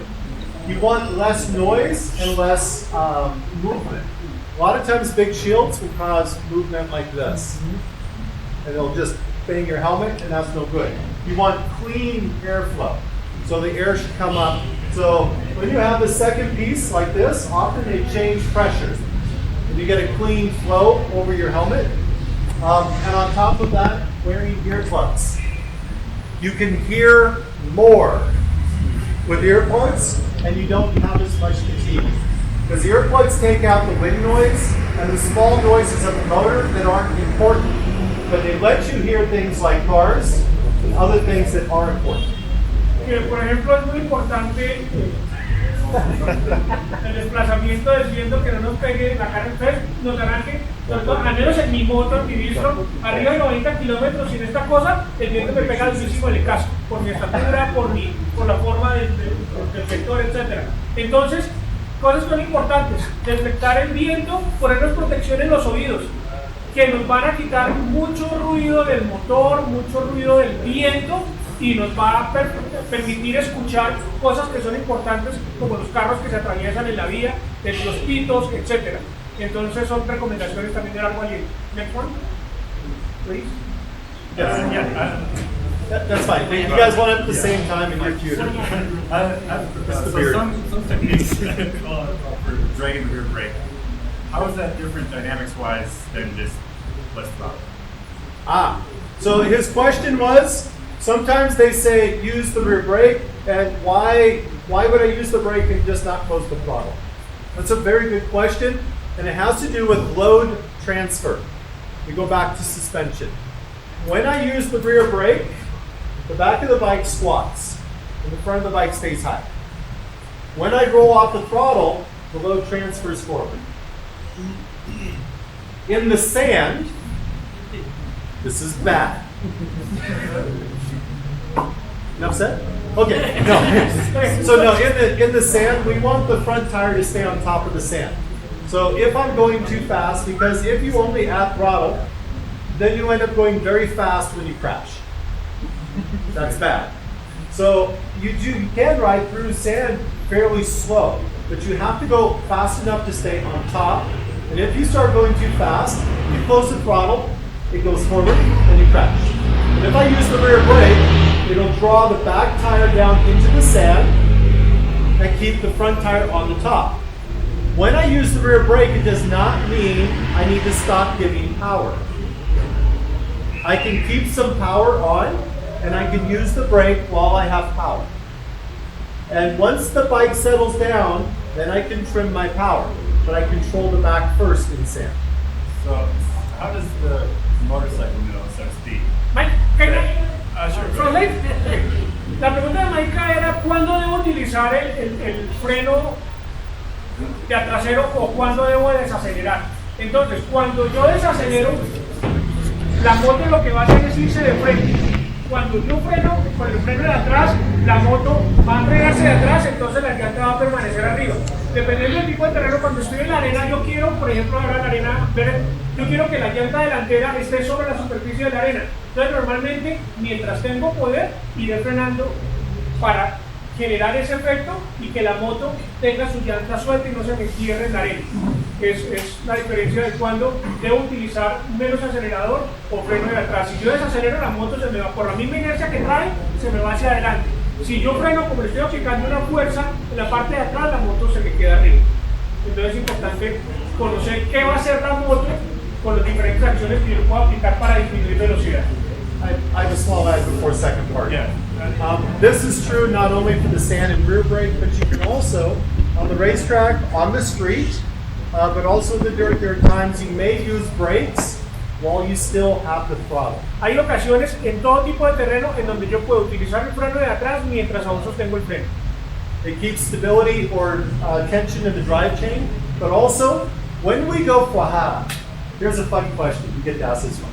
Okay, because everybody has to do it at the same time. When we add throttle, what direction does the front of the bike go? Up or down? See? No, both ways. No. When I add throttle, Yeah. does the bike front go up? No, the front goes up. The front. Yeah, Okay. and the back goes. Okay. Does everybody agree? Up? Yeah. Total? Okay. When we add throttle, what direction does the back of the bike go? Everybody agree? Yeah. Okay. How many down? How many say that the back of the bike goes up when we add throttle? ¿Cuántas personas How ustedes many creen? don't want to answer? ¿Cuántas personas? La pregunta es, ¿cuántas personas piensan que cuando yo acelero la parte de adelante se me sube? La suspensión se estira. Todos. ¿Cuántos de ustedes piensan que cuando yo acelero la parte de atrás baja? Okay. Now I'm gonna give you one hint. Nos va a dar una pista. Okay. It does not go down. No baja. Okay. Now, when we add throttle, what direction does the back of the bike go? Up or down? ¿En qué dirección cuando acelero la moto baja? Forward. Okay. No. Now I'm gonna give you two hints. Otra pista. The back tire is and the front tire. Everything goes forward. That's not a direction of movement, up or down. Okay, that's only acceleration or deceleration. So the question is, does it go up or down? Down is wrong. What direction does the back of the bike go if we add throttle? So, la otra pista. ¿Qué dirección va la suspensión, la llanta de atrás, arriba o abajo cuando acelero? Pista. Abajo está mal. Bret, it is 9:30 already? Yes. I think we can make a little pause so we can give breakfast to everyone. Perfect. Let me finish this one statement so you understand. Okay? Because it finishes why we add the throttle. Yes. Think about this. The back of the wheel, the back tire when you add throttle wants to go forward, yes? Cuando acelero la llanta de atrás quiere ir hacia adelante. What's in the way? What's in the back? The bike! Okay, right? The bike and the tire is in the way. So the back of the wheel is trying to go forward, but it's attached by the swing arm. Pero está cogida por el The brazo. axle El eje and the chain is called torque effect. y la cadena genera un efecto de When it torque. goes through, the axle is here, the pivot on the swing arm is here, so as it pushes forward, it moves. So, entonces, cuando la llanta está aquí por el efecto de torque con la cadena, si yo tengo el pivot acá, cuando la llanta va adelante, esto me sube. So this is important. This is Esto es important. importante. When we add throttle to go over an obstacle, Cuando aceleramos para ir sobre un obstáculo, when we add throttle in a corner, en una curva, so we have more ground clearance. tenemos más That would not espacio work en el piso. if the back came down. Y eso no va a trabajar cuando la moto baja. The fact both ends go up means adding throttle we're good. This means in the dirt, and this is the last part of this, sometimes I want to keep throttle. I want to slow the bike, but I don't want the bike to settle. Because the torque effect of the chain and the thrust, I can keep the throttle on and brake. The bike will slow, but not squat. cuando tengo el acelerador, la moto irá pero no se va a recoger. Muchas veces queremos que la moto esté arriba, por eso es importante el acelerador por obstáculos, porque vamos a tener más separación de la moto al piso. Ya, porque estas motos, algunas son bien bajitas. Sí, and that's the Ok, vamos a hacer una pequeña. Okay, now that we're all in here, we have to do it one more time. Okay, ready? And to me! Happy birthday to you! Happy birthday to you! Happy birthday! Happy birthday to you! Que Dios sea feliz, que Dios pueda cumplir, que Dios siga cumpliendo hasta el año que viene.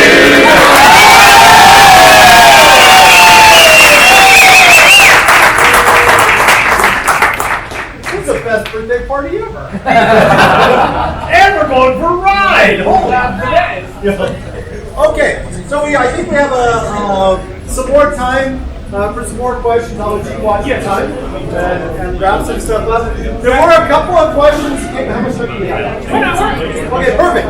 So there were a couple of questions that came up while we were eating, and I started to answer them, and some of those questions I pushed off, and I asked them to ask me now, because the questions were very good, and I think questions that the whole group would be very interested in.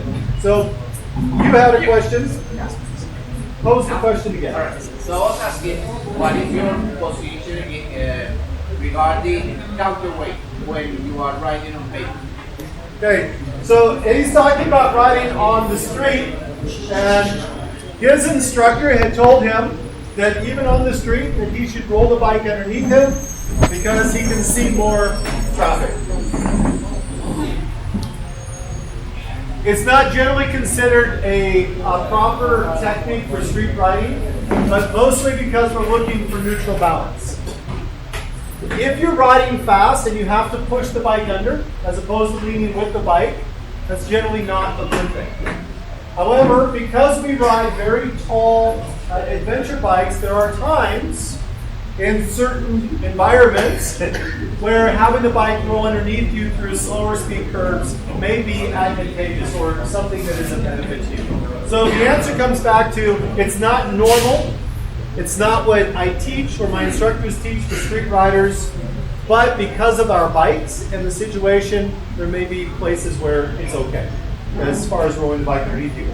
Off-road, we roll the bike underneath us more often than not, because traction is very unpredictable and it can slip very without warning.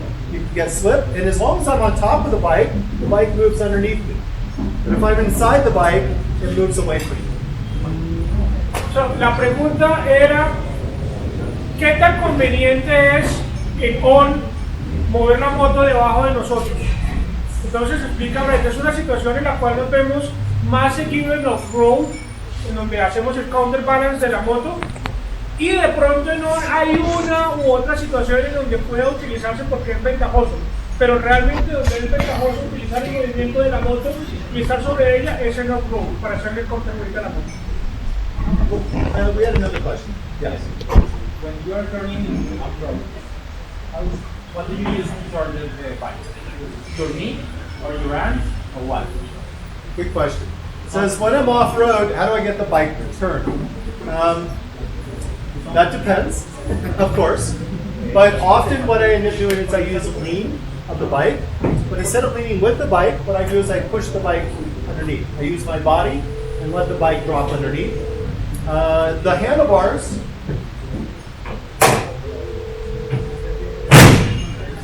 one of the things we know about the bikes is that when the bikes actually turn, once it starts to lean, the handlebars always go with it. So if I can initiate the lean of the bike and get it to move, I don't have to use much grip. So I use a lot of my knees and a lot of counterbalance. Does that make sense? Yes. Cuando la moto se inclina, automáticamente el handlebar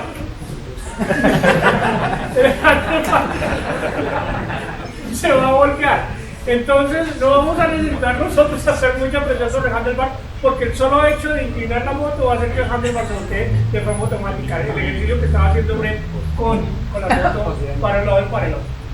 The other question I was asked during break had to do with their feet. And they said they were told to take the feet, point the toes in, and to drop the heels behind.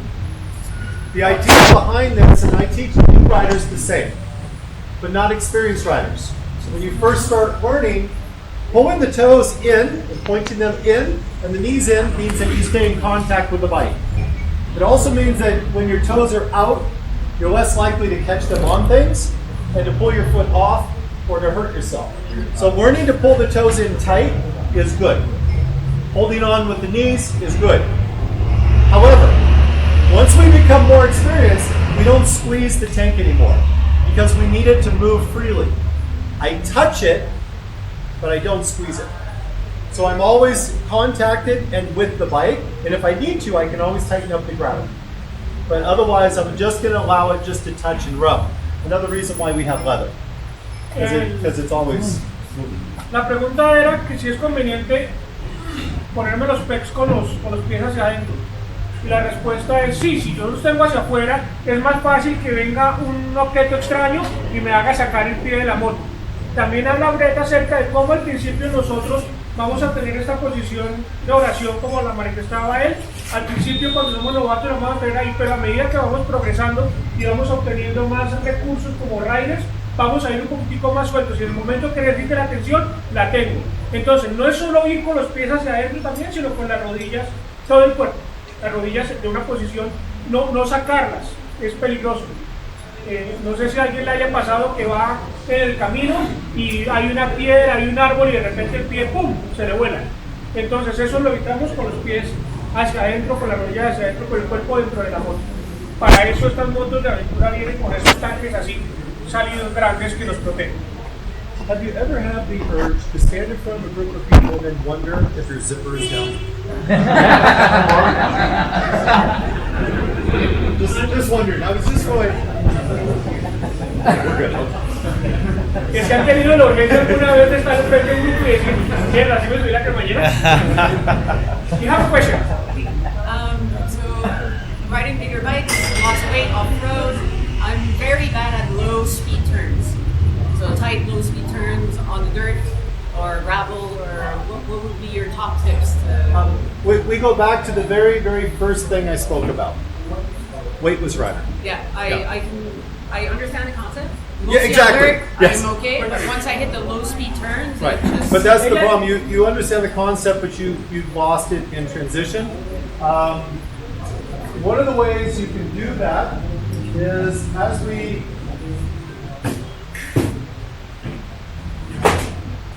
when you practice on the bike, you can practice off the machine. I did a video and it was kind of hidden in the middle. It was the Christmas video. Did you see that one?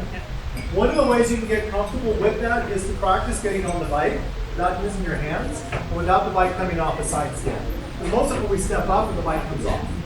But the more you get comfortable about going, okay, when I go here and I'm not pushing down, I go to the knee. What I'm trying to do is look for where that balance is going to be, and I'm always predicting how I move into the balance. When we come up off the inside, the problem is, and this is very useful for you traveling, because we have all of that luggage. Most of the time we think we have too much, and it's very difficult to come around it. So when you're on the bottom, you're trying to get through it to get on the bike. You've done this. I've done that. Okay. But the idea is that the more you're able to understand the balance, but the same thing happens when I step from the low side. If I step this side, I'm putting weight down. And that means the side stand on the ground, it can sink into the ground and the bike falls over. So when I step from the inside, what I'm actually doing is pulling the bike off the side stand. So if I step forward, you'll see the bike actually move off. So I remove the weight. The idea is to understand where that weight is, and then you transfer that to the lower speed. That way, that's why when we talk about staying on these, if we're always moving around, and we're walking on things. And luckily, this is a new bike, so we don't mind. It's okay. But the idea is that we're always looking for how do I find the balance on the bike? How do I do this without the bike falling? The more comfortable you get with that weight, the more you get comfortable holding that bike with no weight and walking around, the better off you'll be. Okay, ella pregunta. Now you have to do the same. ¿Oye?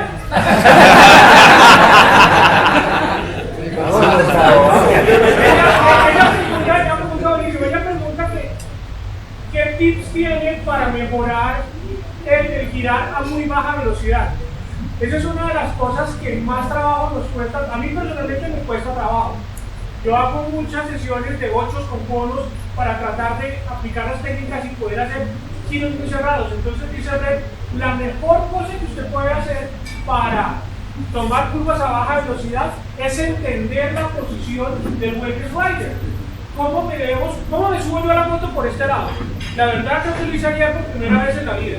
Entonces dice, si yo le pongo peso acá, la moto que se me viene para acá. Entonces no le pongamos el peso acá, pongamos el peso en la rodilla. Y voy adelante. No, hay que no. Solo por eso es la vida, yo lo sé.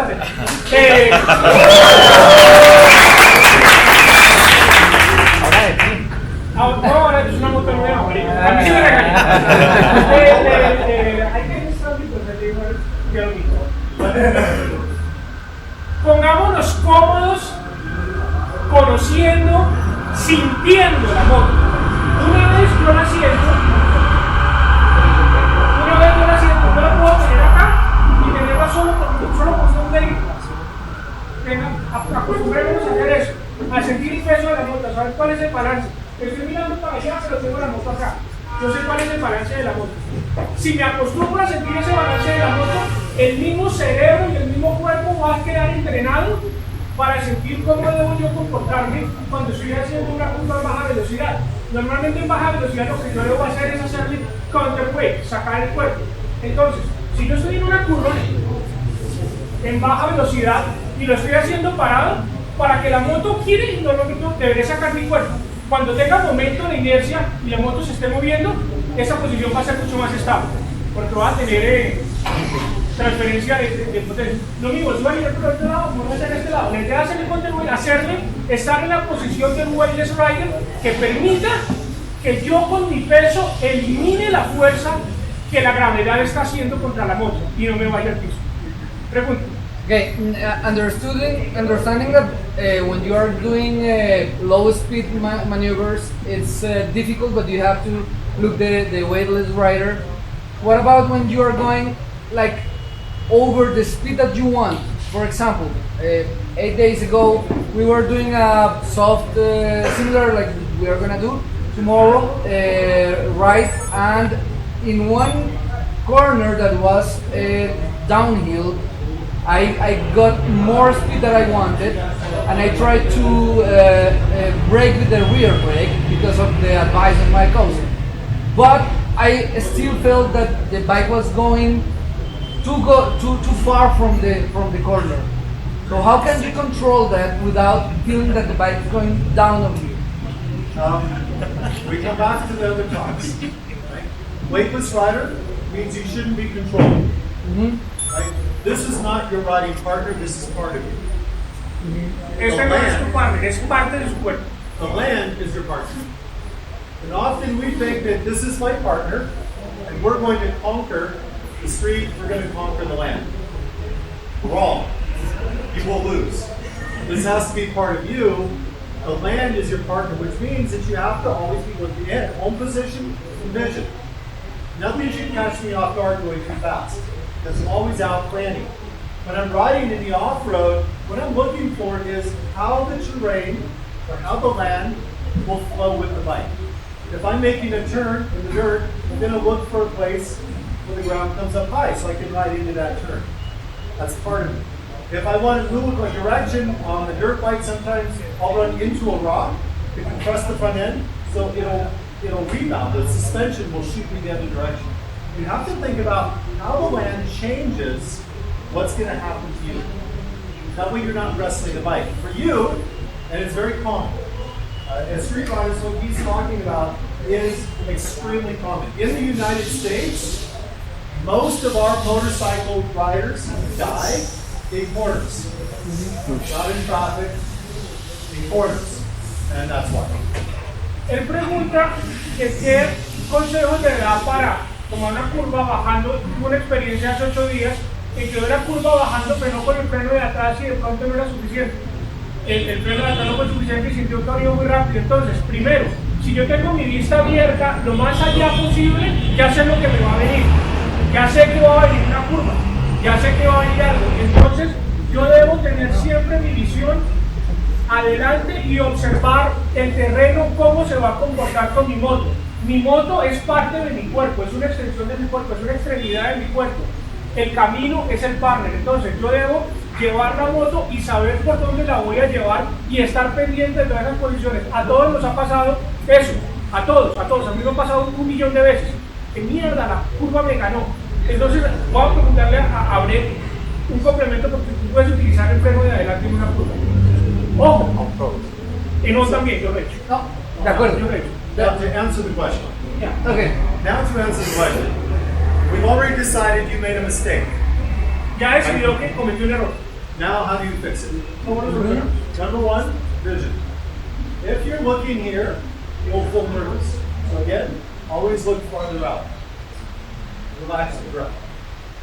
Our tendency is to tighten up. Everything we do for survival in the wild is bad on a motorcycle. Todo lo que hacemos por supervivencia en el entorno salvaje es malo para hacerlo en la moto. When we're fearful of something, we want to look at it.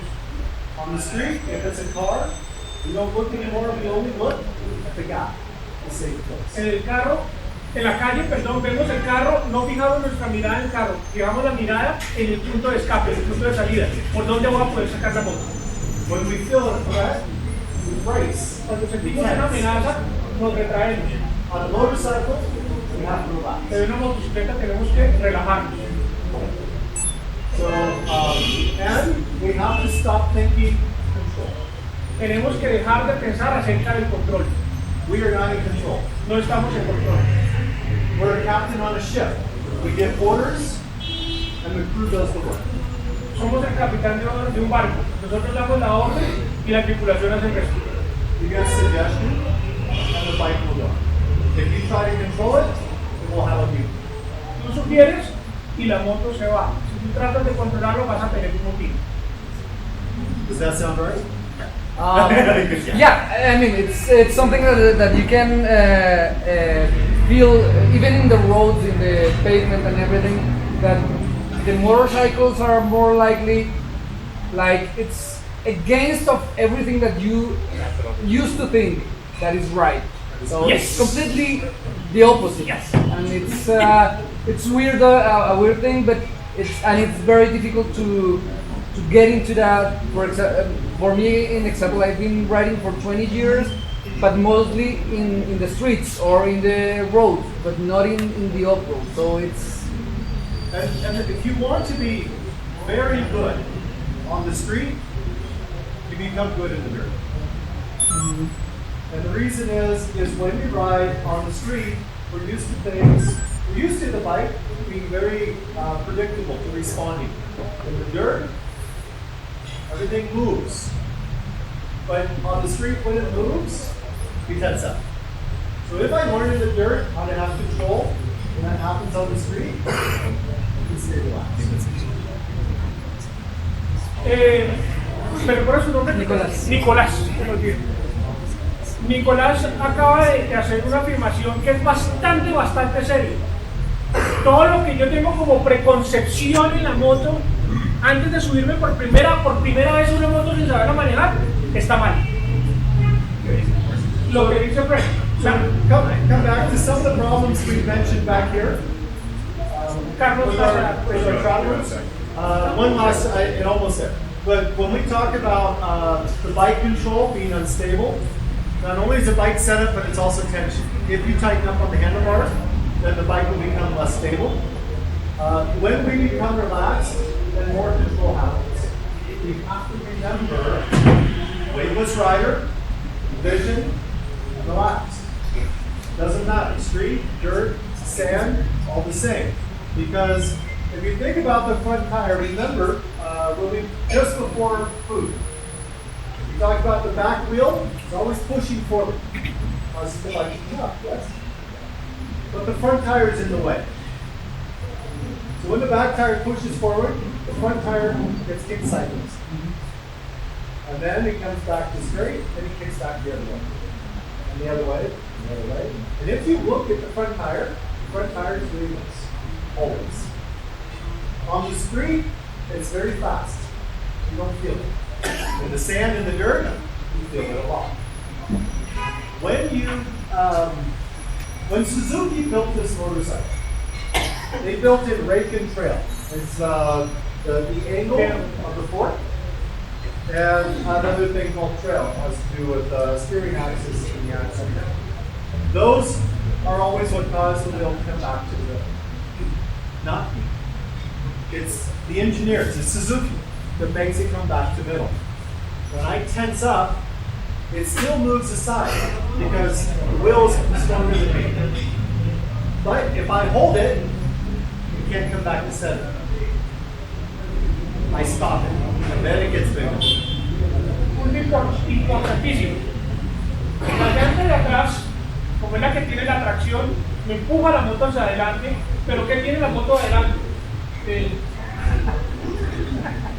La llanta de adelante se los atraviesa.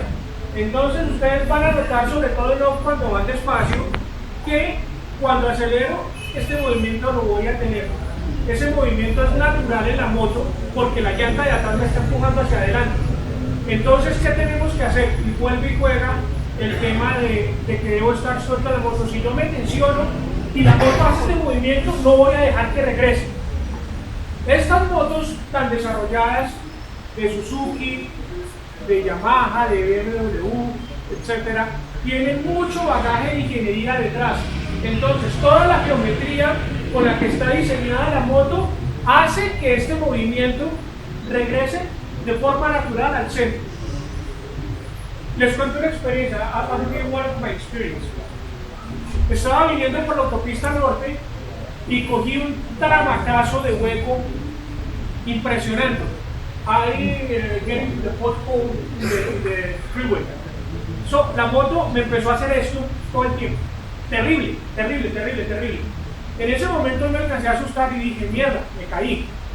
Y rápidamente vino a mi mente todo ese entrenamiento y dije, voy a soltar la moto.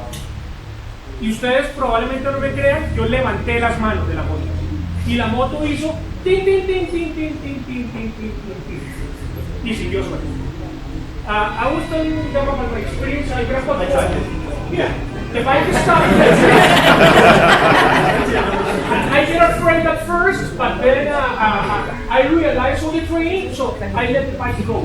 And I raised my hands, and the bike eventually gets straight again. It's true. Exactly. Okay, we had a question. Carlos. Okay, talking about brakes, what do you think about shutting off the ABS during the off-road driving? Maybe. That depends.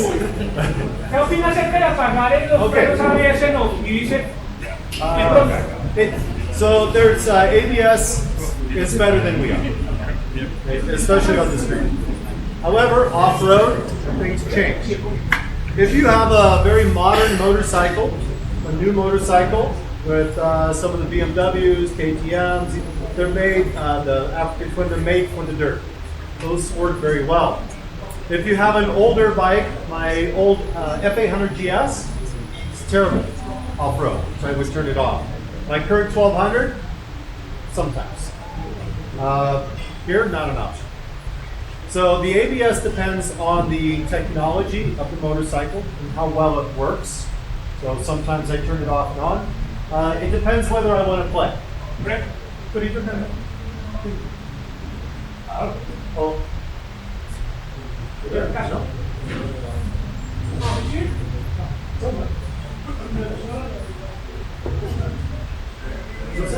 ¿Quién ha visto el casco de Bret?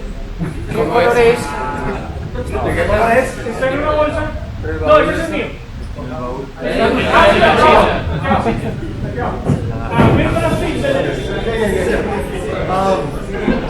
But yeah, so ABS depends. The other thing you'll find is that if you're on street tires, on gravel, often the ABS will do better than you. If I'm in a very slick, muddy situation, especially downhill or very loose, maybe ABS isn't so good because it will start to click, click, click, click, click, and down you go. So there's, like the tires, like the bike choice, you need to understand that ABS is a tool. And you have to know when that tool is useful and when that tool is not as useful. As Micah knows, a hammer and a jack are very useful when you travel, because then he can make his square boxes square again. It's a good tool, but he wouldn't use the jack for the hammer. He has a hammer for that. So, and he's going to practice a lot. La pregunta de Carlos es Next, he'll buy a welder. ¿qué hacemos? ¿Apagamos o no apagamos el ABS? Entonces la respuesta de Bret es a veces. A veces sí, a veces no. ¿Por qué?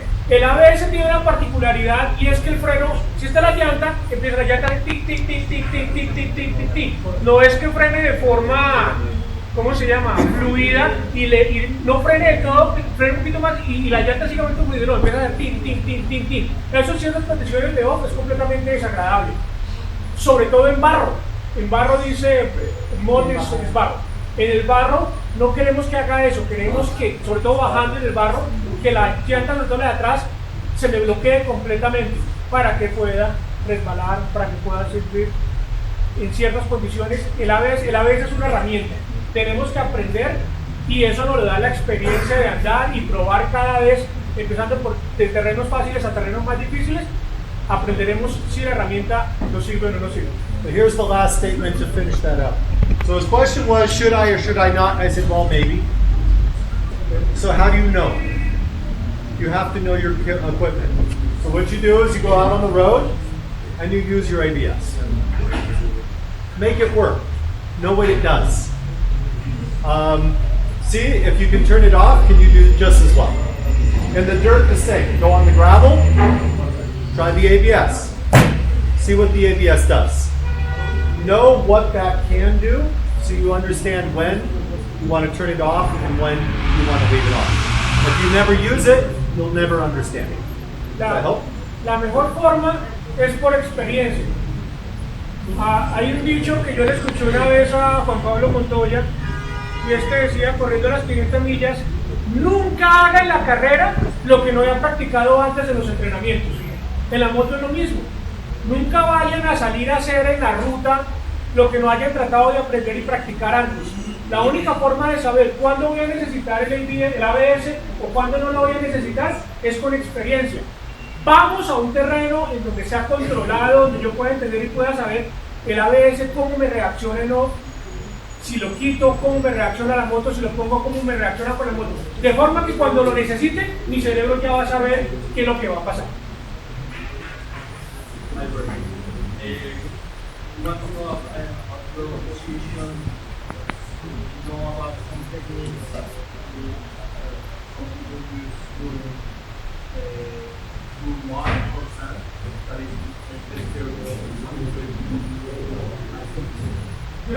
¿Cuál es su sugerencia acerca de cuando sale del barro de la arena, acerca de mover el timón cuando va hacia adelante, tal vez para que no se hunda? El propósito para que no se hunda en él. Not in sand, yes. Not normally in mud, but in sand, yes. That does work. En la arena sí funciona, en el barro no. So I don't do that generally. That's not a technique I use, but I have, and it does work.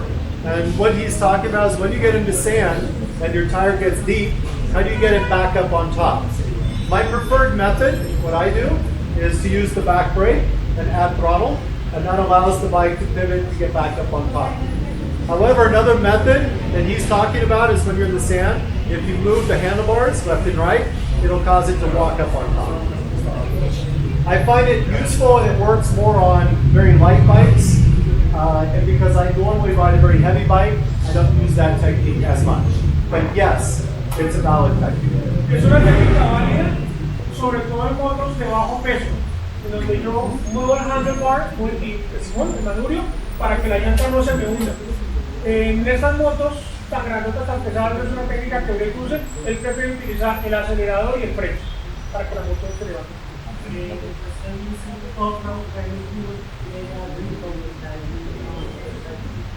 ¿Cuándo es bueno? How is appropriate to do a slide in a flow? Oh, when you want to smile.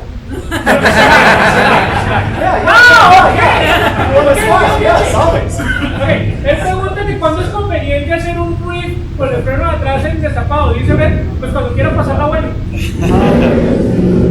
For me, 3 times. One, actually 4. One, if I want to smile. Una, si quiero pasarla bueno, no quiero reír. Number 2, to impress a girl. Dos, para impresionar a esa mujer. Number 3 is if I need to turn and go the other way and the road is narrow. Si tengo que hacer una voz y el terreno está cortito. Hay un video que Bret tiene súper interesante.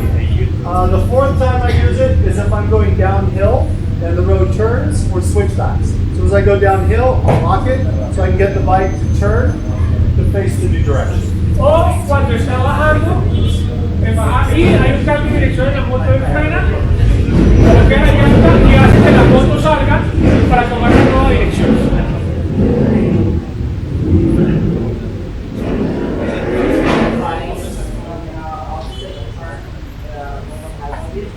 How to take a turn at higher speed? ¿Cómo coge la curva a alta velocidad?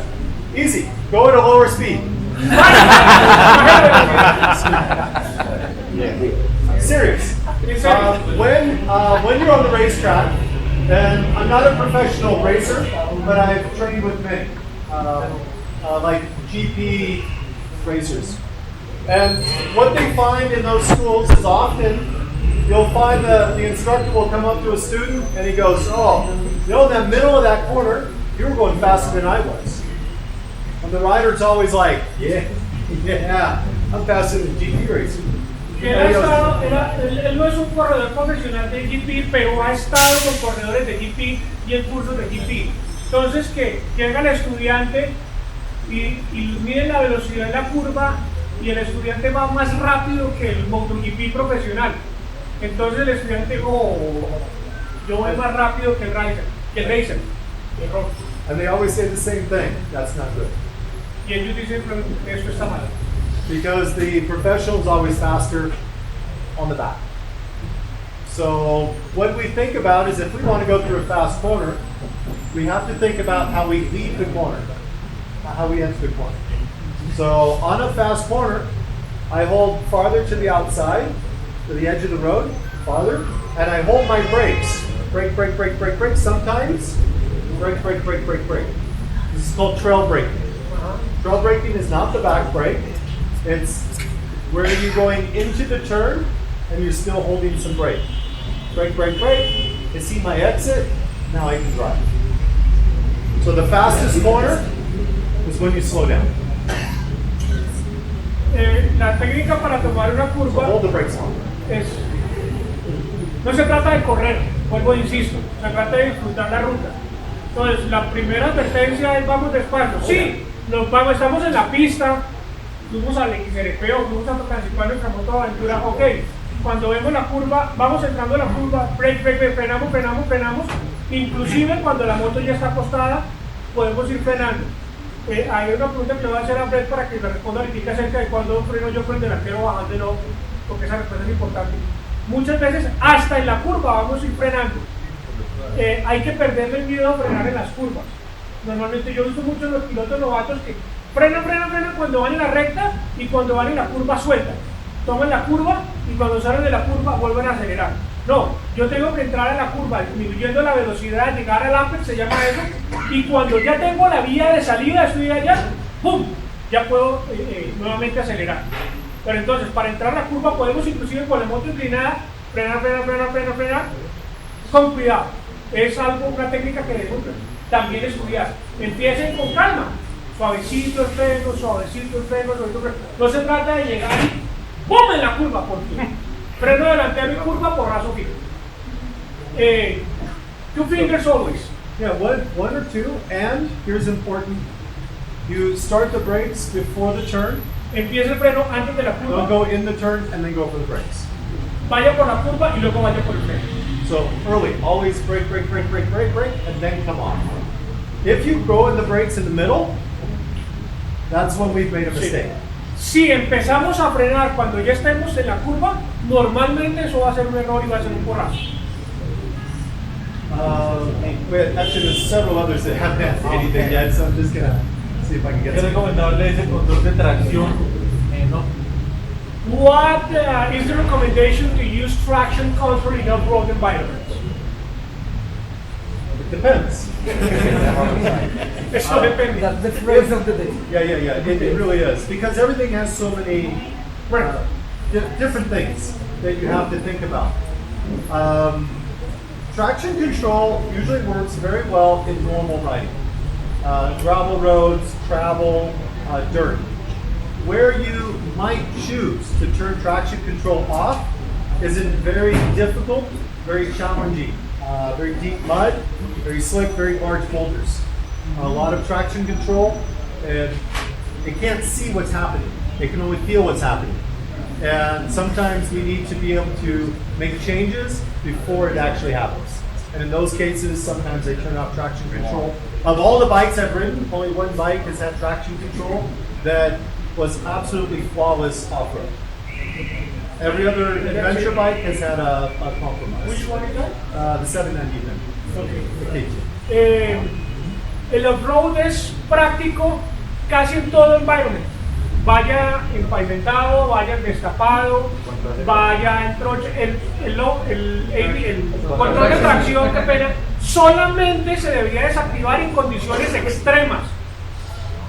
Dice Bret una frase que es súper chévere, súper interesante. El control de tracción siente el movimiento de las llantas, pero no puede ver la pista, no puede ver lo que hay adelante mío. Entonces, cuando estoy en una ruta que es demasiado técnica, el destapado, donde va a haber piedras, donde va a haber andenes, donde va a haber obstáculos, en donde yo voy a necesitar de pronto que esta llanta esté parada y la de atrás esté moviéndose, ahí le apago el control de tracción. Pero normalmente para entornos destapados, suaves, no muy técnicos, el control de tracción no me hace, no es mayor inconveniente. It has one major problem. With traction control, it's very hard to do this. Through the corner. Tiene un problema el control de tracción y es que no podemos hacer sliding con la moto. Ese es el. Another off-road question. When you are on a terrain that's big, bulky, not just big rocks, I mean like large obstacles. What are the techniques? You're going to have a different attraction as one. ¿Cuál es la técnica para utilizar cuando no tenemos una pequeña piedra sino un edificio al frente? That's easy. I close my eyes. And they all go away. No problem. Eso es fácil, yo cierro mis ojos y me voy para atrás. It's back to weightless rider. Right? When we go through two things that we've talked about today. One is weightless rider. Know the bike's going to move. And expect it to shift and move. You have to stay on top. The bike has to move under you. Number two, you are not in control. Right? Which means that when that front end kicks sideways, we have a tendency to brace it because it kicks sideways, we fall down. That's my experience. If we don't stay relaxed, even on the boulders, the bike can't come back to straight. So in that case, we go back to that concept of the captain. If it goes too far, I have to remind it, I want to go that way. But I'm not going to control. And this goes, let's face it, here's the biggest problem we all have as riders. Fear. That's our problem. No matter what it is, no matter what you've ever done wrong, it's all been because of fear. I'm afraid to drop my motorcycle. So you drop it. I'm afraid to run wide in the corner. So I tense up, I run wide in the corner. I don't want to hit the car. So I look at the car, I hit the car. Fear is the one thing that causes us to make all of our errors. El miedo es la causa de prácticamente todos los errores que se cometen en las motos. Si hay un obstáculo, la llanta delantera se me mueve por miedo de caerme o de que la moto se caiga, yo me tensiono, la dirección no vuelve a su punto original y me voy al piso. Si veo un carro al frente y me da miedo y me tensiono y me quedo viendo el carro, al carro voy a dar. La inmensa mayoría de los errores que se cometen en la motocicleta son más allá, se originan en el miedo y pueden llegar a errores mucho más problemáticos, inclusive a errores fatales. Entonces, un consejo que una vez me dieron a mí, la mejor forma de que se le quite, nunca le pierdan el temor a la moto, pero pierdan el miedo. Nunca le pierdan el respeto, pierdan el miedo. ¿Cómo se le pierde el miedo? Entrenando, entrenando, entrenando. Situaciones controladas. No nos vayamos a Villeta a correr a 200 kilómetros por hora, usar el billetódromo. No. Practiquemos, si queremos practicar, hay autódromos, hay circuitos cerrados. Práctica, práctica, práctica. Una vez mi cerebro se acostumbra a las cosas, el miedo se va a ir más allá y me deja Okay, now. Well, the other thing to keep in mind, though, is fear also keeps us alive. Right? If we had no fear of cars, if we had no fear of the corner, if we had no fear of the motorcycle, that's another side. Right? Our goal, what we have to do is balance that fear. We need to use it to our advantage. Fear should keep us aware, it should keep us in check, but we don't want fear to take over. You have to always be thinking. When you stop thinking is when fear takes over. What that means is that when I'm keeping control of, I need to be looking through using home position. I need to stay relaxed. And when I have a plan, when I'm looking ahead and using my vision and predicting, how's that rock going to cause my bike to act differently? What are those cars going to do? All those things mean that I'm thinking. That keeps me out of a reaction for fear when fear takes over. There's two captains, right? Fear back here, and then up here. Only one can be in charge. When it goes back here, you crash. If it stays up here, you stay alive. You have to be thinking all the time. That's the only way to control fear. La única forma de controlar el miedo es pensando. Pensando y analizando las situaciones, el miedo está controlado. Dice Bret, el miedo se siente en dos lugares, aquí atrás porque nos tensionamos cuando estamos asustados, o podemos tener miedo aquí en la cabeza y controlarlo pensando. Entonces siempre pensemos, siempre pongámosle acumen, pongámosle inteligencia a los problemas cuando nos encontramos en la ruta, que está el carro, en buscar la salida. No nos asustemos y nos tensionemos con que vimos el carro, no, busquemos la salida, el punto de salida. Entonces, el pensar controla el miedo. That's it. You know everything. I think we have probably touched. I think you still had one last question. Did we touch on it? What's your last question? Because there's cake over here. How many fingers do you advise to use in off-road? First question. Okay. Second question. When do you need to stand? Is standing in the motorcycle? When? Yes and when not. Okay. So we go back to an off-road question. He says, how many fingers do I use? As few as possible. Sometimes 4, sometimes 1. But normally 1 or 2 is all I need. 2 is most common. And then he says, when do I stand? Standing always gives you one advantage, even if you do it poorly. What is it? When I stand, I can see the edges of the potholes. I can see traffic. I can see all the things. I can stand in traffic as well. You see over the cars, I see what's happening. That's an advantage, always.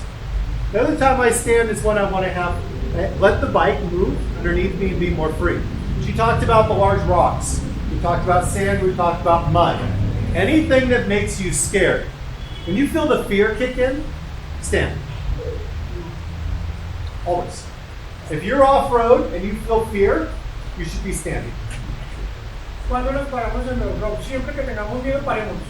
¿Para qué me paro en la moto? Para ver mantener. Hay una pregunta aquí, Bret. There's a question here. How do we use the brakes when going down. I mean, when we are down a climb, we're going down. How do we use the brakes? More the rear brake, more the front brake, both brakes balance. Carefully. Con cuidado. No, when we go downhill, generally use both brakes. Normalmente usamos los dos frenos. The front brake slows you. This has the control. The rear brake keeps the back from coming around. But the rear brake has very little power. It doesn't work very well. It's the front brake. But this is where we come back to 1, 2 fingers. And when you start the hill at the top, the same as the corners. Right? You start your braking before the hill. Don't get on the hill and then go for it. It's especially when you're new, the more experience you get, the better you are. But when you're new, come over the hill and start by applying the brakes and come down, and always start slow. If you're concerned about the downhill, start on the slow side. Because once you start going, it's harder to take speed off. It's easier to control the speed while you're there. And on very steep hills, with a lot of rock and mud, you might get to a point that I refer to as a bonsai moment. Which means you're just gonna go. You have to look at the bottom and know where you're going because you don't have control. And if you panic, you do more, then you fall. So always very gentle as you go over, very light, and then be ready. If the front end slides, don't panic, no fear, just a little less pressure. El freno delantero para la moto. Normalmente en la mayoría de las motos, el 70% de la potencia de frenado está adelante. El freno de atrás evita que la llanta se me salga. ¿Por qué? Es una cuestión de física. Si yo freno esta parte por inercia querrá seguir adelante. Entonces el comportamiento normal será sacar la cola. El freno de atrás hace que la cola no se salga. El freno de adelante me para la moto. ¿Cómo hago para empezar a frenar bajando? Con cariño, con cuidado. Vamos despacio en las bajadas, empezamos a probar los frenos con uno, con 2 dedos. La idea no es coger el freno acá, sino con uno o 2 dedos para tener control. Suavecito vamos bajando, no nos aceleremos en las bajadas, no nos aceleremos en la recta, no nos subida, llevemos control de la moto y vamos cogiendo experiencia con cómo debo frenar. Después se vuelve natural el tema. Se vuelve natural y ya voy a saber cuánta potencia de frenado voy a utilizar. Hay una pregunta que muchos hacen, en off, bajando, ¿utilizo el freno delantero o no? Y yo he dado una respuesta excelente. Si usted no lo usa, no lo use. Porque si yo le digo úselo, se va a ir al piso. Tiene que aprender a cómo usarlo. ¿Cómo? Suavecito, con experiencia, suave, despacio, voy aprendiendo a usarlo hasta que nos volvamos unos maestros de la situación. Álvaro, y acá, qué pena, y acá listo. Acerca de la distribución del equipaje en la motocicleta. About the luggage distribution in the bike. ¿Qué es lo ideal? Una espalda, un top case por las maletas laterales. ¿Qué me da más estabilidad? What gives you more stability? Side bags, top case, or a backpack? Backpack. A backpack. Okay, una maleta atrás. Sí, las laterales. Si es un equipaje grande. Si es un equipaje grande, no es la lateral que tengo. Back to his question. When do I stand and why do I stand? When I stand, if I stand and I'm locked in, that's bad. All I've done is take the center of gravity on the bike and I raise it up. And that's no good. I have to let it move individually. And if I let the bike move underneath me, I reduce the amount of weight that the bike has. And important guys, listen about this with suspension.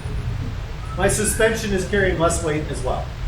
As long as I'm above the bike independent, less impact on the rims, less wear on the tires, less damaging suspension, and the bike moves freely. Right, so that goes there. If I wear a backpack, I can stand and I take all of the weight off the bike because now it floats above the bike. Ok, la respuesta está buena. Cuando yo tengo un backpack y me paro en la moto no, y la moto se mueve suelta, yo tengo la posición del muelle, estoy dentro de esta esfera, quitándole el peso a la moto va a tener menos peso, tengo que frenar menos, los frenos van a tener menos esfuerzo y entonces va a ser más seguro. Si la moto está más pesada, pues va a ser más difícil frenar, va a tener de pronto rentabilidad, etc. Cuando yo tengo el peso, me lo aplico a mi espalda con una maleta y me paro en la moto y dejo que la moto se mueva, le estoy quitando peso a la moto. Si el equipaje es grande, no me puedo llevar contigo. If he asks if I have too many of load that that's not, a backpack is not enough. So it's better to have side bags or a tank case. Tank first, Primero el tanque, but for moving, it's terrible. pero para moverlo es terrible. But for weight, for balance, it's perfect. Pero para balance y peso es perfecto el tanque And primero. then next, be low and low. Después, un lado. So equal and low. The worst is this one. But the problem Yeah, is, this one is the see, worst. this is the worst. Yeah, it's the it's worst. behind, it's high. But beautiful. No. It's The cars, you know. yeah. La idea es tener el centro de gravedad de la moto tan bajo como sea posible. Si yo le pongo un top case y le pongo un top case pesado, entonces voy a subir el centro de gravedad de la moto, ¿cierto? ¿Por qué tengo yo este top case y no tengo lateral flow lateral que me cae el casco? Remember, adventure bikes are nothing. They're never good at anything. Recuerden, las motos de aventura no son buenas en nada. If he takes this and he puts it here, that's better, yes? But then, he can't move. So then he has to move it back. So always, there's a problem. Siempre hay un problema. Las motos de aventura son multipropósito y no hay un terreno particular en donde sean excelentes. ¿Allá? ¿Algún consejo para cuando uno va viajando con acompañante para días largas? Porque hemos hablado de rider, de la maleta, pero el acompañante... Any advice for companionship when you're doing a long stint? And I have... La primera cosa, ¿cómo se sube el pato a la moto? Yo les garantizo que el 30% de ustedes no saben cómo se sube el pato de forma adecuada. I want to show them how the passenger gets aboard the bike. So, if you get into the bike, please.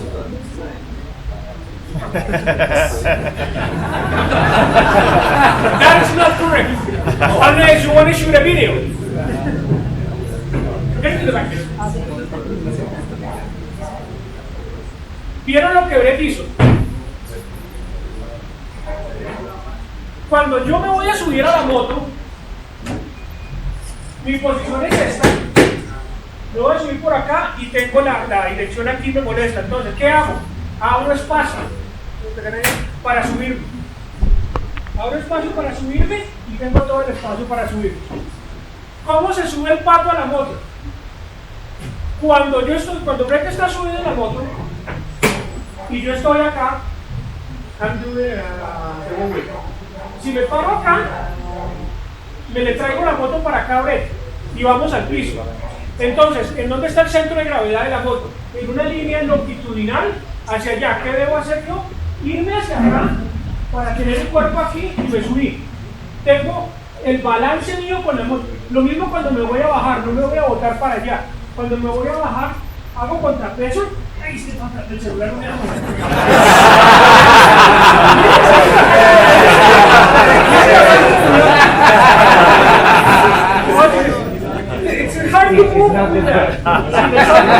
So, la idea es que tengamos, es lo mismo cuando nos estábamos subiendo aquí en la moto, cuando nos estábamos subiendo para la moto acá. Si yo tengo el centro de gravedad acuerdo a la moto, si yo paro acá, la moto se me va a venir para acá. Si yo me hago aquí contra la moto, miren mi cuerpo cómo está balanceado con la moto. El pato debe ser consciente y tener su cuerpo alineado con el centro de gravedad de la moto. Here's another tip for you, especially if the bike is very heavy or the people are. If you come over here, if he mounts from that side, I can keep the bike on the side stand. If he steps up, then the bike still has balance. I'm not holding the bike. No, now I can pull it off. Also, it's easier from the high side because the bike is leaning away from you. So it's easier to step into the bike. You saw how much he struggled coming out that side. So,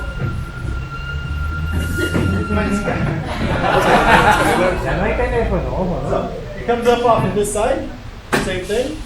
You see he can step into the bike, it's easier to step through. Now, leave off that side. Go that way. More space. Most passengers on the side or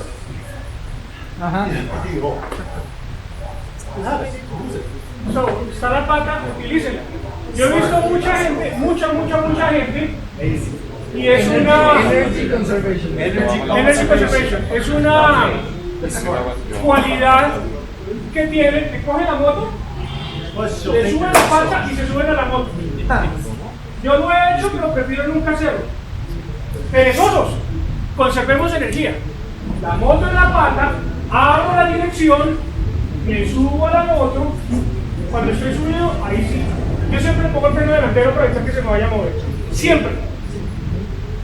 Front brake, siempre. Para que la moto no se me mueva. Ya estando ahí, ahora, una cosa fundamental acerca de los que somos bajitos y tenemos las motos altas. Mucha gente prefiere cambiar las piletas y bajar las motos. Resulta que estas motos tienen años y años y años y años de desarrollo. Para que venga uno y en 2 minutos le cambie la bileta y le cambie la geometría totalmente a la moto. Entonces, posicionen la moto. Miren cómo quedo yo. Y esa posición es insegura. La mejor posición, la posición más segura para la moto es un pie completo, bien apoyado en el piso y este pie acá. Puedo inclusive soltar las manos. Eso me balancea la moto. La posición más segura que hay para la moto es esa. No nos parece. It allows you to have a much taller motorcycle. Yeah. Because you're going to put me behind the knee. So it's a great way to stop. And this is also very important if you're stopping off-road, because even if you can touch the ground, if you stop in a spot that's high and it's low, you can't reach it. By shifting over like he's talking here, what he's talking about is coming to the side of the bike. So instead of sitting down and dropping, you never put your ass on the seat. Right? It just goes to one side. If you're sitting, he can come across the bike, and this allows him to come down much lower. You still have control. And that's important for riders who are shorter, who are also off-road. So it's a very good piece of advice. Cuando estamos, sobre todo no podemos llegar a lugares donde no tienen la misma inclinación, donde no va a poder poner los pies. No, ya. Entonces el consejo que da Bret es, parémonos y no estoy en contacto con la moto. Es más rápido que estar sentado aquí. Aquí también puedo estar. ¿Está bien? ¡Hey!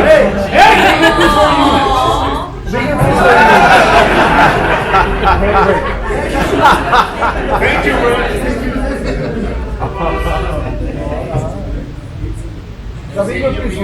I think so. Yes, this is a little advice. For example, when I am standing out on the motorcycle, off-road, it's pretty difficult for me to make change gears. So, what is the good advice? The position of your feet and.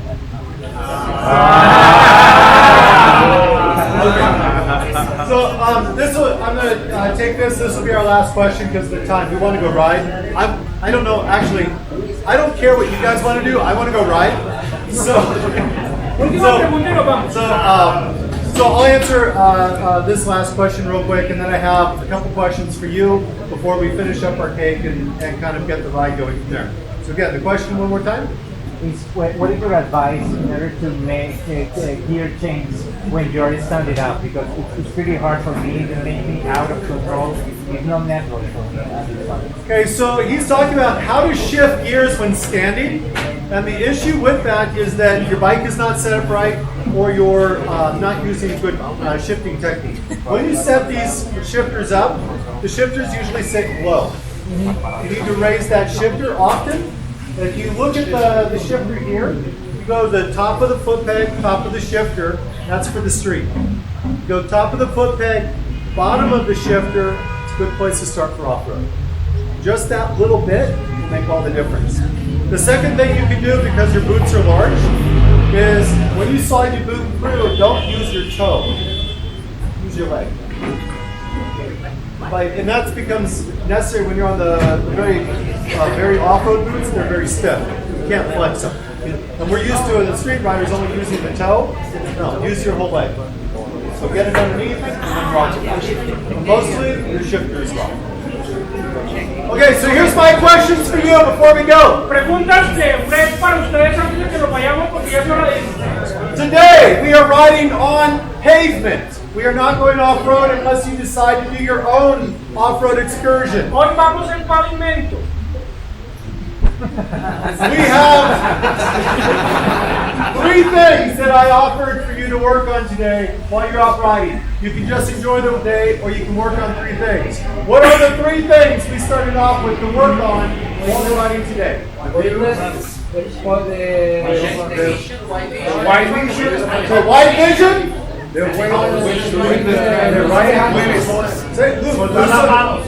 Weightless rhino, loose on the bars, right? So don't touch it. And home position, right? Pointing your head and nose to the furthest point through.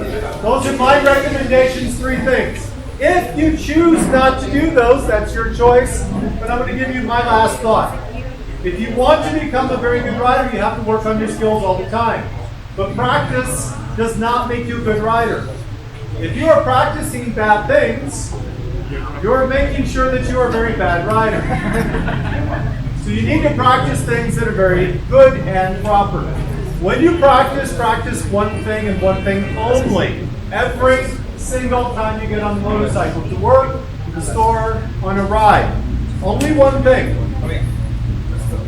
And then try something else, then something else. What will happen is that each time you work on a skill set, that skill set will move up here. When you stop working on it, it comes down, but not to the same place. Next, you pick another skill set. It comes up here. You stop working on it, it comes down here. But vision is not a skill set. Home position is. What light vision is. Reading traffic is. Reading rocks is. It needs to be very specific and very pointed on the skill set you choose. That's my advice for the day. I'm going to eat cake.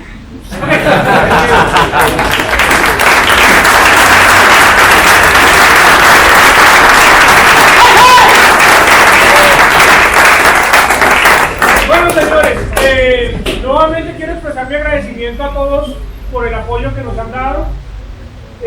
Hasta el momento ha sido, al menos para mí, una experiencia fenomenal. He aprendido bastante. Vamos ahora a hablar de las rodadas.